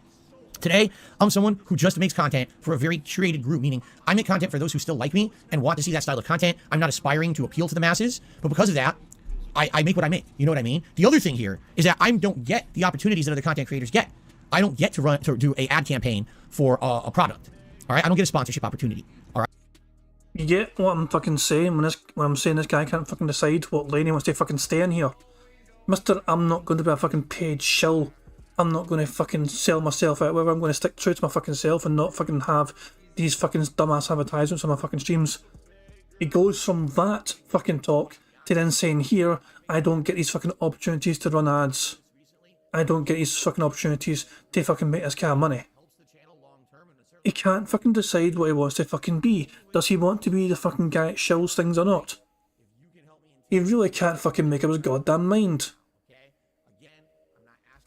All right, and there's various reasons, but it's most of it is because there's so much negativity about me on the internet, in particular my detractors, that every time I've had an opportunity for any kind of a sponsorship, they ruin it for me within 24 hours. The moment the sponsor's announced, ruin, because they bombard that sponsor with a bunch of really nasty, toxic things. Literally, what I just mentioned happened to me last year on Twitch is exactly what they hit the sponsor with. Here's videos of Phil 12 years ago saying something racist or stupid. Yeah, 12 years ago, but this is what they do because they're fucked up. And so I don't get those opportunities, all right? All I have is income for my viewing audience. And by the way, it's not like I chose that either. Let's also go down memory lane a little bit. You did kind of choose that. No. You're making ad revenue on YouTube. You had the option when the adpocalypse came to fucking either try and just work on your channel, work on edited content, work on trying to, and also trying to get sponsors as well. You could have fucking done edited content and fucking really put a lot of polish into your videos. You could have, you seen it with Kale Gaming. Kale Gaming was a great example of what you could actually do if you applied yourself a little bit, Phil. But no, Phil gave up on that because his language got demonetized. I think it was his language anyway. I think Phil's vulgar language got Kale Gaming demonetized completely, and Phil just stopped caring about the goddamn channel altogether at that point. Right here. In 2016, I saw the writing on the wall on YouTube, all right? I realized that basically what was going to happen was YouTube was not going to be profitable to operate a business solely on ad revenue anymore. I needed to diversify my content in 2016 and not just be a Let's Player anymore, but start doing one of these channels that has like edited content with voiceovers, countdowns, reviews, that kind of stuff. I did so. The channel was called KO Gaming, okay? It diversified itself from my old moniker of the King of Hate and DSP and all of that shit. It was completely different. The style of content with delivery was different. The channel was successful. The channel took off. I had a video that had over 1 million views. I had other videos that were getting hundreds of thousands of views. I noticed whenever I made a negative video, it caught on way more than positive videos. I didn't want to make negative videos all the time, but whenever I made one, it got, a lot of traction. The video made me good money. Excuse me, the channel... That's a very good point. So Trains corrected me there. Kale Gaming fucked up for Phil, but it wasn't because of fucking Linus language writing. Train reminded me here, it was because he lost a Machinima contract at that time. When Machinima, so Phil had a Machinima contract, and I think it was tied to several channels, not just his DSP Gaming channel. He also got it tied to his King of Hate Vlogs channel and also Kale Gaming as well when he made that channel. But, well, also, Machinima eventually fucking got rid of his ass, and that really fucked Phil over. Any good money. And that was my plan. That in 2017, I was going to continue to diversify. I was going to have a Let's Play channel. I was going to have the edited channel. I was going to have vlogging. YouTube demonetized the channel for no reason. No good reason at all. When I asked them for the reason, they said, here's our guidelines for monetization. I said, yeah, but what did I violate that you demonetized the whole channel? They wouldn't explain. At that point, I gave up. I said, I give up on YouTube. I've had enough. I left YouTube in 2017. I became a full-time streamer on Twitch, and YouTube was just a repository for the archive streams. All right? I basically gave up on it. I didn't care anymore about trying to make ends meet being a YouTuber, because they basically had ruined my efforts to do something different. Okay? So, today, my only real income is from my audience. Do I get some ad revenue on the videos? Yes. Is it a lot? No. Take a look at the views I get. I'm not making a lot of ad revenue month to month on YouTube. It's mostly direct contributions from my viewers that pay my bills and allow me to have a living. All right? Now, do I... Full disclosure, Phil gets about 6 million views per month. Between 6 to 7 million views per month on YouTube. It's still a decent number of views he's getting on his videos, to be fair. It's a lot of numbers. But yeah, for a channel of 200,000 subscribers who's making content every single fucking day, who's making videos, like several videos every fucking day, yeah, it's incredibly... If I was Phil, I'd be confused and embarrassed how I could have 200,000 subscribers and have all, you know, most videos struggle to hit over 1,000 viewers each. That's embarrassing, in my opinion. It just shows, like, if that's happening, then surely you've got to fucking understand the fact that there's not any interest in what you're doing. The method of your uploads aren't working. Like, I mean, if Phil, I don't know what Phil can do about it. I can think of a couple of ideas what Phil can do, but he's too lazy to fucking implement them. He could edit down the fucking live shit so it's more condensed, rather than just fucking full fucking clips. I want to operate like this forever? No, I don't. I don't like this. I hate this. I freaking hate this. I don't want to have to constantly be asking for contributions and asking for help. I hate it. Really, it hurts me to do it to my audience. I fucking detest it. I don't want to do it, but I have to. If I want to continue to do what I love, and if I want to do what people tell me is meaningful, then it's a necessary evil, all right? My long-term plan is that within a few years, my credit builds back up, because my bankruptcy will be in the past. I'll be able to do things like apply for loans or refinance my home, and that's going to save me. You know, to show, listen, now I'll have some money again. I don't have to sit here and beg like an asshole every day. If I have a slow day, it's no big deal. If I have a night where I'm playing Scorn and things don't go well, I don't have to explode on my audience and look like an asshole on the internet. But I'm not there yet. You know, it sucks. It's going to be years out at this point till I get to that point, you know. There's nothing I can do about that. I wish I could change it. But I really don't like this misconception that I'm a man who wears a mask, and then when I take the mask off, it's revealed that I'm like a super greedy dude. And all I want to do is milk my audience for money and constantly guilt trip them. And I couldn't be further from the truth. If I could never mention any of that kind of shit, I never would. You still do though, Phil. The fact of the matter is you do guilt trip them regularly. When things are going slow for you, you fucking lay it on thick. Massively. We anticipate the tweets. We anticipate a fucking special video being made, you asking for help. We anticipate the black shirt being worn. We anticipate the fucking emergency beg tweet going out. We anticipate all these fucking things. They become memes now because you're so fucking expected to fucking do these things. It has become predictable. It has become memeable, Phil. This is how fucking much it happens. As long as the fans will pay, Phil will fucking not beg as hard as before, but at the fucking second they stop being so fucking charitable towards Phil, he is going to let them fucking know about it. I never did back in the day. When I was making tons of money on YouTube on ad revenue, never did that. I never took advantage of my audience. There's so many content creators out there today. They're super popular, all right? They're making insane amounts of money on YouTube ad revenue. They've got product placements, they've got paid advertisements, and then on top of that, they stream, and they've got super chats coming in. They've got fucking donations coming in. But that's okay. Yeah, that's perfectly fucking fine, Phil. Why is that not okay? Why is it not okay for successful people to do whatever they fucking want? That's fine. To have these people who already are well off, having all this other stuff thrown at them, apparently that's okay. That's above criticism. Why would we criticise that? What are we supposed to fucking criticise that for? How am I supposed to criticise that? Does anyone understand why we're supposed to criticise that? Why are we supposed to fucking criticise successful people being given money by people because they want to give them money? I'm trying to understand how we're supposed to fucking criticise that, Phil. Can anyone understand? Can anyone try to explain to me how we could criticise that in a fucking logical way, at least going by Phil's own fucking strange logic? According to Phil, if people are successful on YouTube, they shouldn't be getting contributions from fans? I don't really get it. And yeah, these big content creators won't be fucking begging their audience. They'll just be fucking having a good time with them. It's on them. It's up to the fucking audience if they want to fucking contribute or not. I'm always stressing that point myself. If people want to fucking give me money, they can, but it's never a fucking prerequisite. It's never required. It's never necessary. Obviously, it's the thing though. For Phil, it's become an expectation. You know, it's one of those things where it's like, I mean, what, for fuck's sake, you've even got Piece of Peace, who has the fucking BegCon levels. We anticipate this happening. We anticipate fucking BegCon 4 to BegCon 3 to BegCon 2 to BegCon 1 to fucking getting the bunker shelter ready and then the nuke dropping. He has hit BegCon 0 code black. This is not a drill. We anticipate these things happen. It gets to a fucking point where we anticipate these fucking segments, this begging to ramp up more and more and more. Christ almighty, man. This is one of those things where Phil's begging has become so predictable that, you know, we make so many memes of it. I make bingo cards based on some of his begging, for example. You know, Piece of Peace has all fucking night streams where he expects a code black, so he fucking expects the nuke to drop. Oh shit, you know, we all expect it. And it's not as if we didn't force that meme on Phil. He does it so often, we notice it, we pick up on it. And it's not just us that notice it and pick up on it. Moist Critical notices. Other bigger YouTubers notice. Rich notices. Biggie notices. Keemstar notices. We all fucking notice it. And Phil can't stand it because we fucking point out all the fucking time. And Phil hates that we fucking notice and point out to other people. He really dislikes the fact that we fucking pay attention to this shit. If we didn't pay attention to all the fucking begging, then all these bigger YouTubers wouldn't realise how much he fucking begs. I think that's probably a fair assessment. But the fact that someone who actually needs the support, that was my cat, someone actually needs the support to get by because I live week to week, paycheck to paycheck, ask for help from their viewership, that's bad.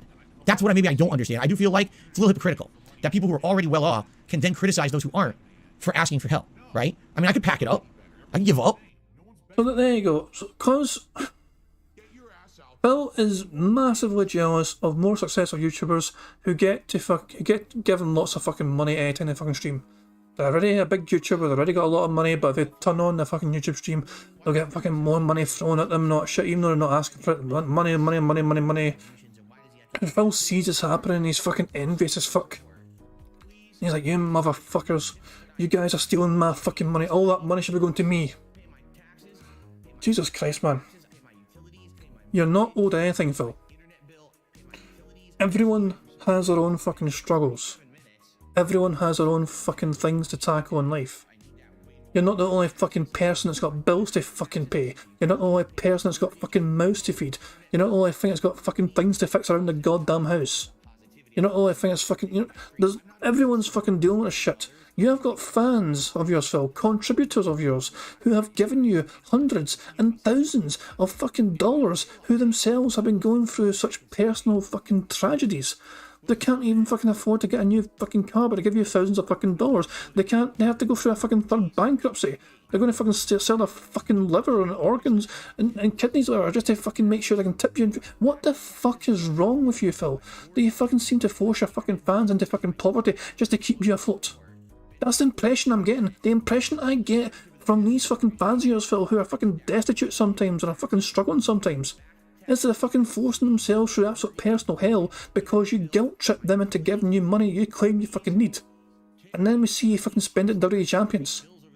And that's why I fucking speak out. That's why I fucking call you out. If people want to fucking give you the money, if they're dumb enough to give you the fucking money, fair enough. But that won't stop us from fucking calling it out. Right? When I give up, quit on everything I've done for 14 years, that everyone tells me daily is meaningful and they would be crushed if I stopped doing it. And that I absolutely love the fact that what I do for a living is also my lifelong hobby. And I can have an awesome audience, right? Who interact with me on a daily basis and tell me what I do is meaningful. You may not see it. Big people, big YouTubers don't see that. They don't see that someone has a connection with their audience down there because it's different. And you know what? I understand that 100%. I used to be that person. Back on YouTube, back in the day, 10, 12 years ago, when I was one of the biggest Let's Players, I didn't have anything. No real connection, direct connection with the viewers. There were too many of them. I didn't understand how meaningful what it was that I did and what I said and did, that it had meaning for anyone. I didn't get that. You know, I felt that everything was a joke in my life. Oh, I could just say and do whatever I want on YouTube. It's all just the Wild West. It's fair game and everyone's fine. No one could possibly be hurt or whatever. You know what I'm saying? New sound? What are you talking about? When you can't go and do something with your family on your day off, you're one day off for the week when you're working full-time 6 days a week. That's funny, right? No, it's not fucking funny. Getting back to the point I'm making, all right? Because now I've been completely distracted, and good luck getting Moist Critical to watch this because it's gone off the fucking rails, right? In a nutshell, I totally understand why there's so many misconceptions about me.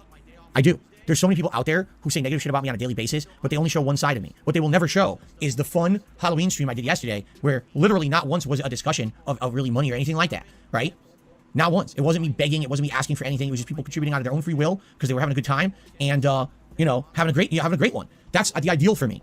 But sadly, I'm in a situation where I have to ask sometimes because if I'm having a bad week, I need help to get by. And if I don't get that help, I can't make a living. I can't pay my bill. Yeah, I'm fucking... Guys, the Halloween stream, the 12-hour goddamn Halloween marathon. I want to fucking point out... Let me find the one semi-decent fucking moment of that entire fucking marathon, right? Here is the one semi-decent moment of that entire fucking marathon. You ready? It's a segment that everyone looks forward to. One of the highest rated segments of all time that I've ever done. So this right here is the only good moment from that entire 12-hour marathon. This right here, you ready? This is the only worthwhile, somewhat funny moment Phil Burnell had from the entire 12 hours. When he forgot to unmute himself, he's fucking going full into his wee intro here. He's trying his best to fucking promote himself, saying who he is, not shit. He's, god damn, look at the fucking arm fab, Jesus fuck. He's doing his absolute fucking best. Yeah, he muted himself. He forgot to unmute himself for the start of his fucking show. That is the only worthwhile, somewhat funny moment from the entire 12-hour marathon. It took him so long to realise, because he's doing his little fucking gimmick. Here we go. Well, that was a botch. At least you saw the costume. That's it. Literally, that was the only worthwhile moment. The rest of it, garbage, shite, fucking trash, not worth. There, I've just showed you guys the whole entire worthwhile moment. You know, I got a family, you know, and I got to take care of that, you know. I understand the scoring stream was bad. I outright admit it. I was emotionally fucked in the head because I was so upset, had a bad week, on top of that, a bad game, on top of that, a bunch of jackasses coming to the stream to make fun of me, literally none of them supporting anything. They were just there to be toxic, all right? And I'm a human, I'm a flawed human, I'm not perfect, I have a lot of issues, all right? Be honest, I do. But I have a meaningful business that I operate, people say that has meaning to them, that I make the content I do every day. It's not for the mainstream, it's for a small group of people, that's okay, because I can still make a living. Yeah, some people say it sounds like it's greedy when I'm saying, hey, can we get some more contributions? Can we hit a goal today? You know, and if that's how you take it, fine. Just know that that's not who I want to be. That's not who I aspire to be. And there's days when I'm not like that. It depends on what happens in my life. I didn't used to be like that back in the day. I didn't have to. You know what I'm saying? It bothers me when I see someone like Moist Critical, who's like a genuine guy, looks like a fun guy, makes great content. You can tell he's watching only the negative stuff about me, and that's his conception of me now. You know, this is why a week ago. Well, he's not going to fucking watch a 12-hour fucking marathon. He's a busy guy. He's not even going to watch this fucking Aquateel video, which is 43 minutes long. He's not going. No, he's too busy for that. Even with Aquateel fucking trimming out the fucking nonsense, or you fucking getting distracted by a fucking stream elements noise. No, Stream Labs noise even. He's too busy. He's not going to fucking commit 43 fucking minutes to watching this shit. According to Phil Burnell, Charlie, you know, Moist Critical, has been brainwashed by us evil detractors, and he cannot come up with his own he can't come up with his own opinion. Apparently he's such a fucking child of a person that he has been led to believe only the negatives about him.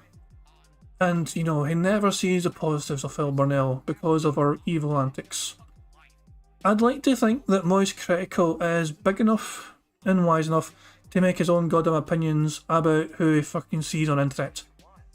He can look at these content creators, he can look up whatever he fucking wants about them, he can do his own digging and research, whatever, he can find out whatever the fuck he wants to in his own fucking time, or have people he trusts look into it for him, and he can come up with his own fucking opinions, Phil. He doesn't need us telling him who you are. He's quite aware, I'm pretty sure, of who exactly you are. He is fairly well informed enough already, I'm aware. He's not fucking closed up too well on some of the past lore. He thought you were fucking banned on Twitch and he didn't realise you were DSP gaming on fucking YouTube. Those things are, yeah, he doesn't know that shit. But He knows what kind of person you are, though. He's very aware of the kind of human being that you are. And it's not a good one. At least not to us, not to him. Oh, no, I'm paying. This is why a week ago I said I want to have a public interview out there so that all this stuff that's said about me can be addressed and aired out, and you can hear my side of the story. Because right now, no one hears my side of the story. All they hear, or they read it, or they watch the detractor videos, right? They watch the nasty. Here, watch the Scorn highlight. Watch this moment where Phil had a meltdown on stream. Don't actually watch the 8-hour marathon on Halloween. That's fun as hell.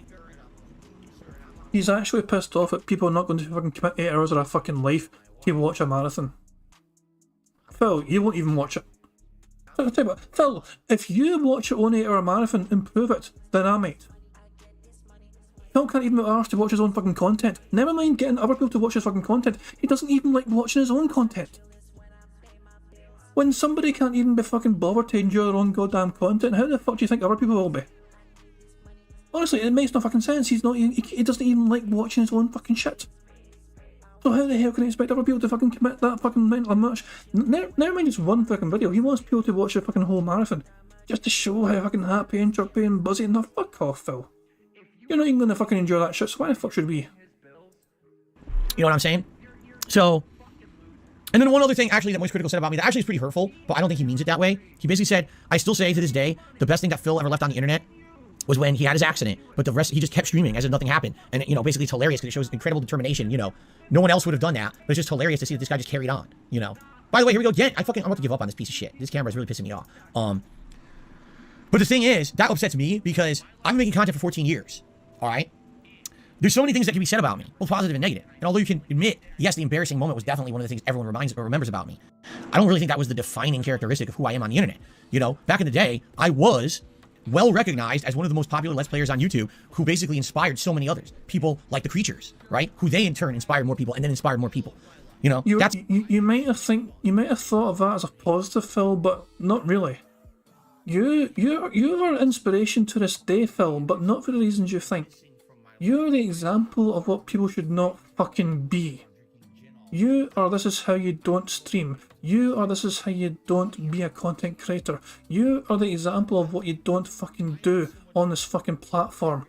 When these fucking guys, we had these ambitious younger guys, saw what you were doing, saw how fucking shit you were and yet you're still successful, and they probably thought to themselves, we're fucking funny on this fucking idiot. We know what we're fucking doing. We can do a far better job on this fucking idiot, so surely we can fucking, you know, get bigger than this guy. And they did. They fucking flew past you and surpassed you. They left you in the fucking dust, Phil.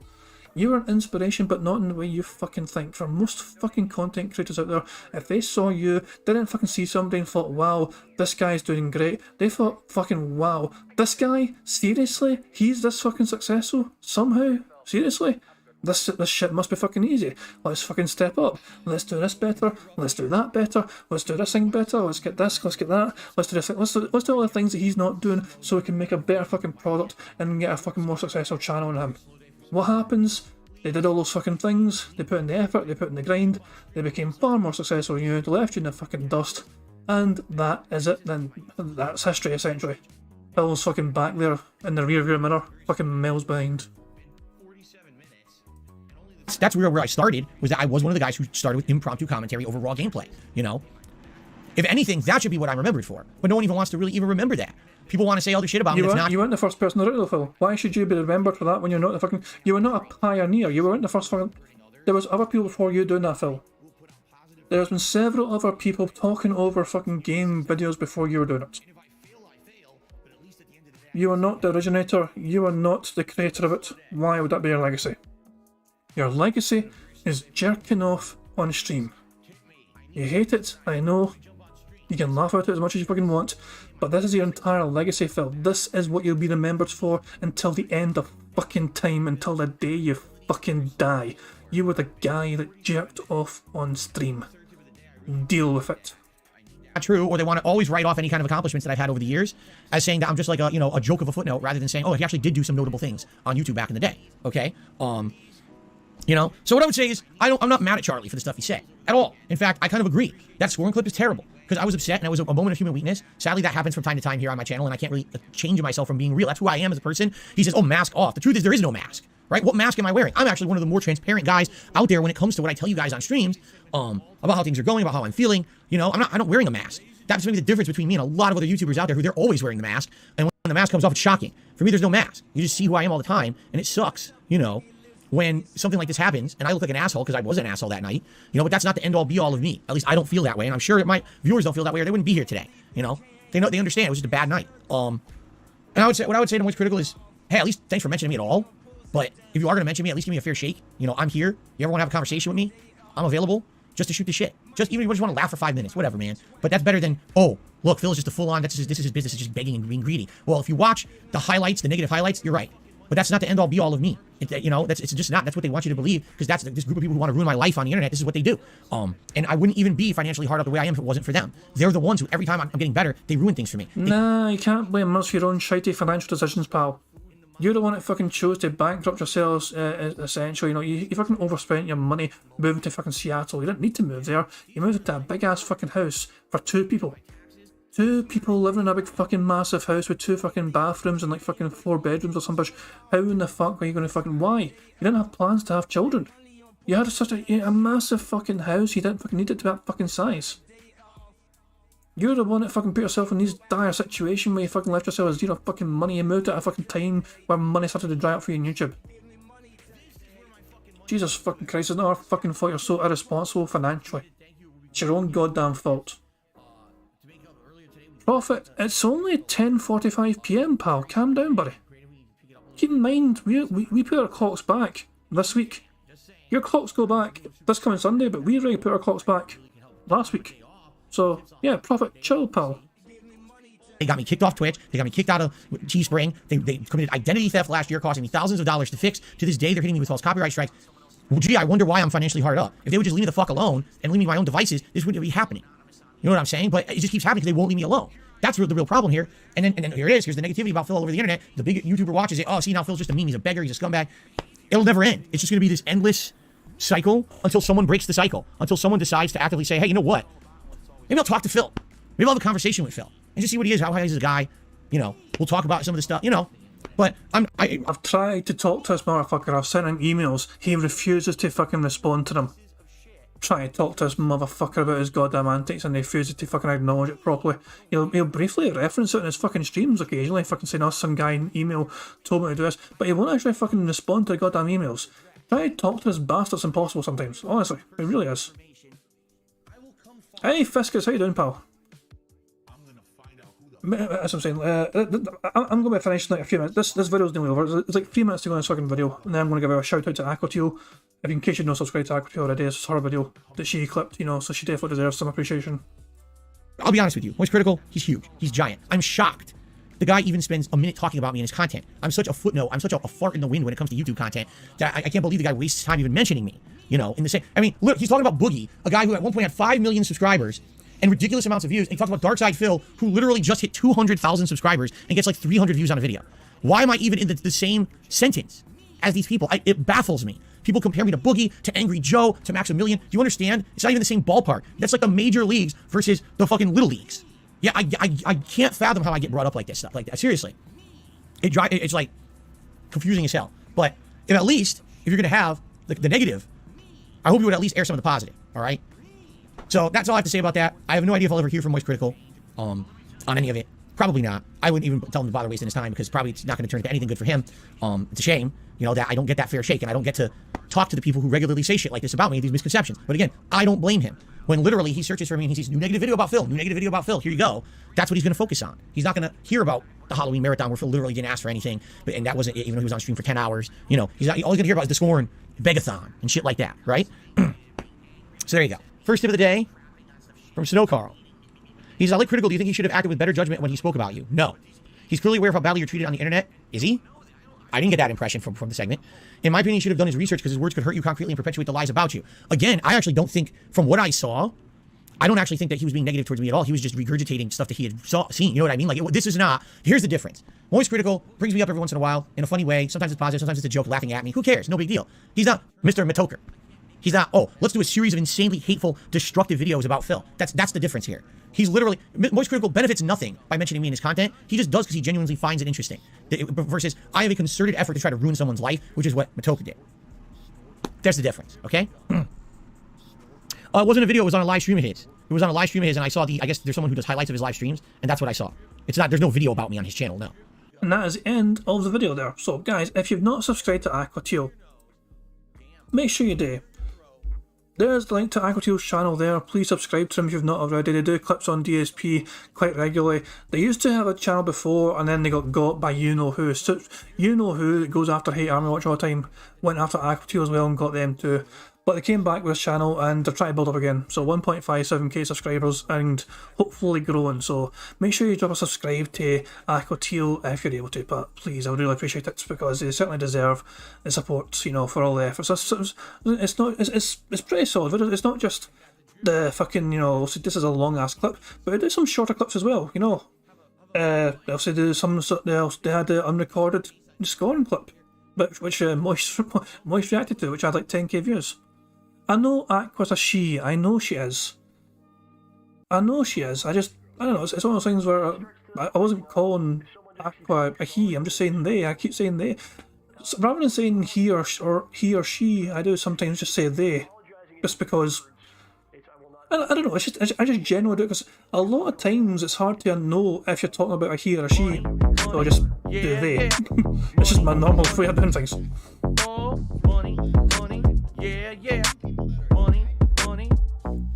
Thank you very much for tip, Meth Bear, who says Phil is transparent to the extent he dresses a bitch on Halloween and he doesn't have any children, so that means he's just trans. Come out the closet, Phil. That's some harsh shots fired ever by Meth Bear. Meth Bear never holds back, to be fair. Meth Bear never does hold back. I just wanted to fucking get my thoughts out there on Phil's fucking hypocrisy when it comes to fucking Moist Critical. He's expecting Moist Critical to fucking know more about him, and he really doesn't need to. He shouldn't have to know more about him anyway. Moist Critical can fucking make his own mind up on what he thinks about Phil Burnell. He's not going to really listen to us to an extent, because we have fucking far too much. We have far too much information at our disposal. We know a lot about Phil's antics, but also Moist Critical, he knows about the latest drama shit. He knows that Phil bitched and whined during the end of Scorn. That's kind of the extent of what Charlie kind of knows about Phil. That and him being a bit toxic and a bit begging all the time. He knows he's kind of wee random, you know. Anytime there's a drama thing related to Phil, he'll know about it within the last, you know, maybe year or two. But he's not going to fucking, you know, keep some sort of fucking, you know, diary of all the things that Phil does and, you know, keep track. He's a busy guy. He's got 11 million subscribers. He talks about a lot of different people, a lot of different subjects, a lot of different topics. And he's not going to fucking make sure he's fucking educated on Phil Burnell and his antics. For fuck's sake, it's crazy. This stream started off as just fucking me doing Quiplash, and it ended with me ranting about fucking Phil and Charlie and all shit, and just wanted to fucking... I wanted to just kind of get out there. I just have my own thoughts on why Phil's just been dumb as fuck about expecting Charlie to fucking know more about him. And he's like fucking trying to pretend that we're fucking trying to circumnavigate the YouTube system by not calling him DSP Gaming with some fucking nonsensical garbage like that. Okay. I think I'm going to wrap things up there, guys. I just thought I'd kind of rant and rave about that. Before we go, I'm going to end how it always ends. I'm going to end things how it always end. I always go to Pixar Animations and I always play Notorious P.I.G. because it's how it always ends things. It is my favourite Weed Attractor video. It is a very good fucking video. Is it 1.1 normal speed? Yeah, normal speed, hang on. Right. But guys, thank you very much for joining me in this random ass fucking me stream. I wasn't planning to stream tonight really, but like, you know, 20 minutes before I actually went live, I thought to myself, fuck it, why not? And we'll do some Quiplash. After a while, you know what, no more games, I just want to have a wee rant about Charlie. Profits, I'm sorry you missed the entire stream, pal, but I mean, you can always catch up on some of it if you want, on demand, if you want. But guys, I'm going to be back tomorrow with some more DSP bingo. Hopefully we'll have some interesting bingo shenanigans to talk about, and hopefully as well get a full house, because you guys are incredibly supportive of me. You never, you know, you'll get sick of me going on and on about it, you know, but you guys are really incredibly supportive of me. and my super chats all the time, not shouting some of the tips as well.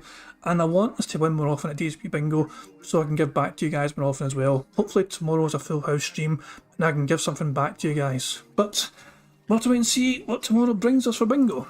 Until then, enjoy the rest of your Thursday, how you spend it. And guys, I'll see you tomorrow for DSP Bingo on Friday. If you wish to join me then, you're more than welcome to join. But until then, have a good one guys, I'll catch you all later.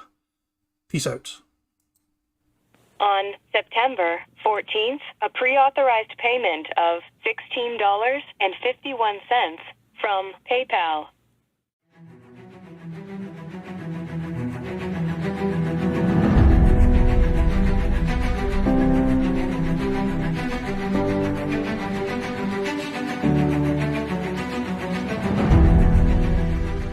All right, Luna Mills has tipped me $1.30. It says, I'm back. What's your favorite type of shower? When you're showered in money. When you go outside, all of a sudden, greenbacks start falling from the sky. And you raise your face up, you're like, oh, you start dancing, you go, oh, money, money, yeah, yeah.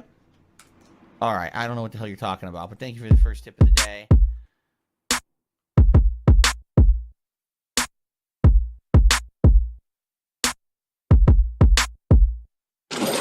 Money, money, yeah, yeah. Money, money. Oh, money, money, yeah, yeah. Money, money. Money, money, yeah, yeah. Money, money. Oh, money, money, yeah, yeah. These contributions are mandatory. Money, money, yeah, yeah. Money, money. Oh, money, money, yeah, yeah. Money, money. Money, money, yeah, yeah. Money, money. Oh, money, money, yeah, yeah. These contributions are mandatory.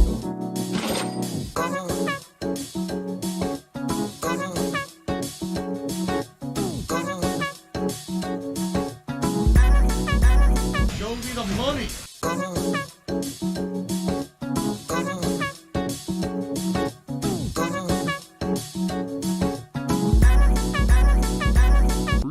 Money, money, yeah, yeah.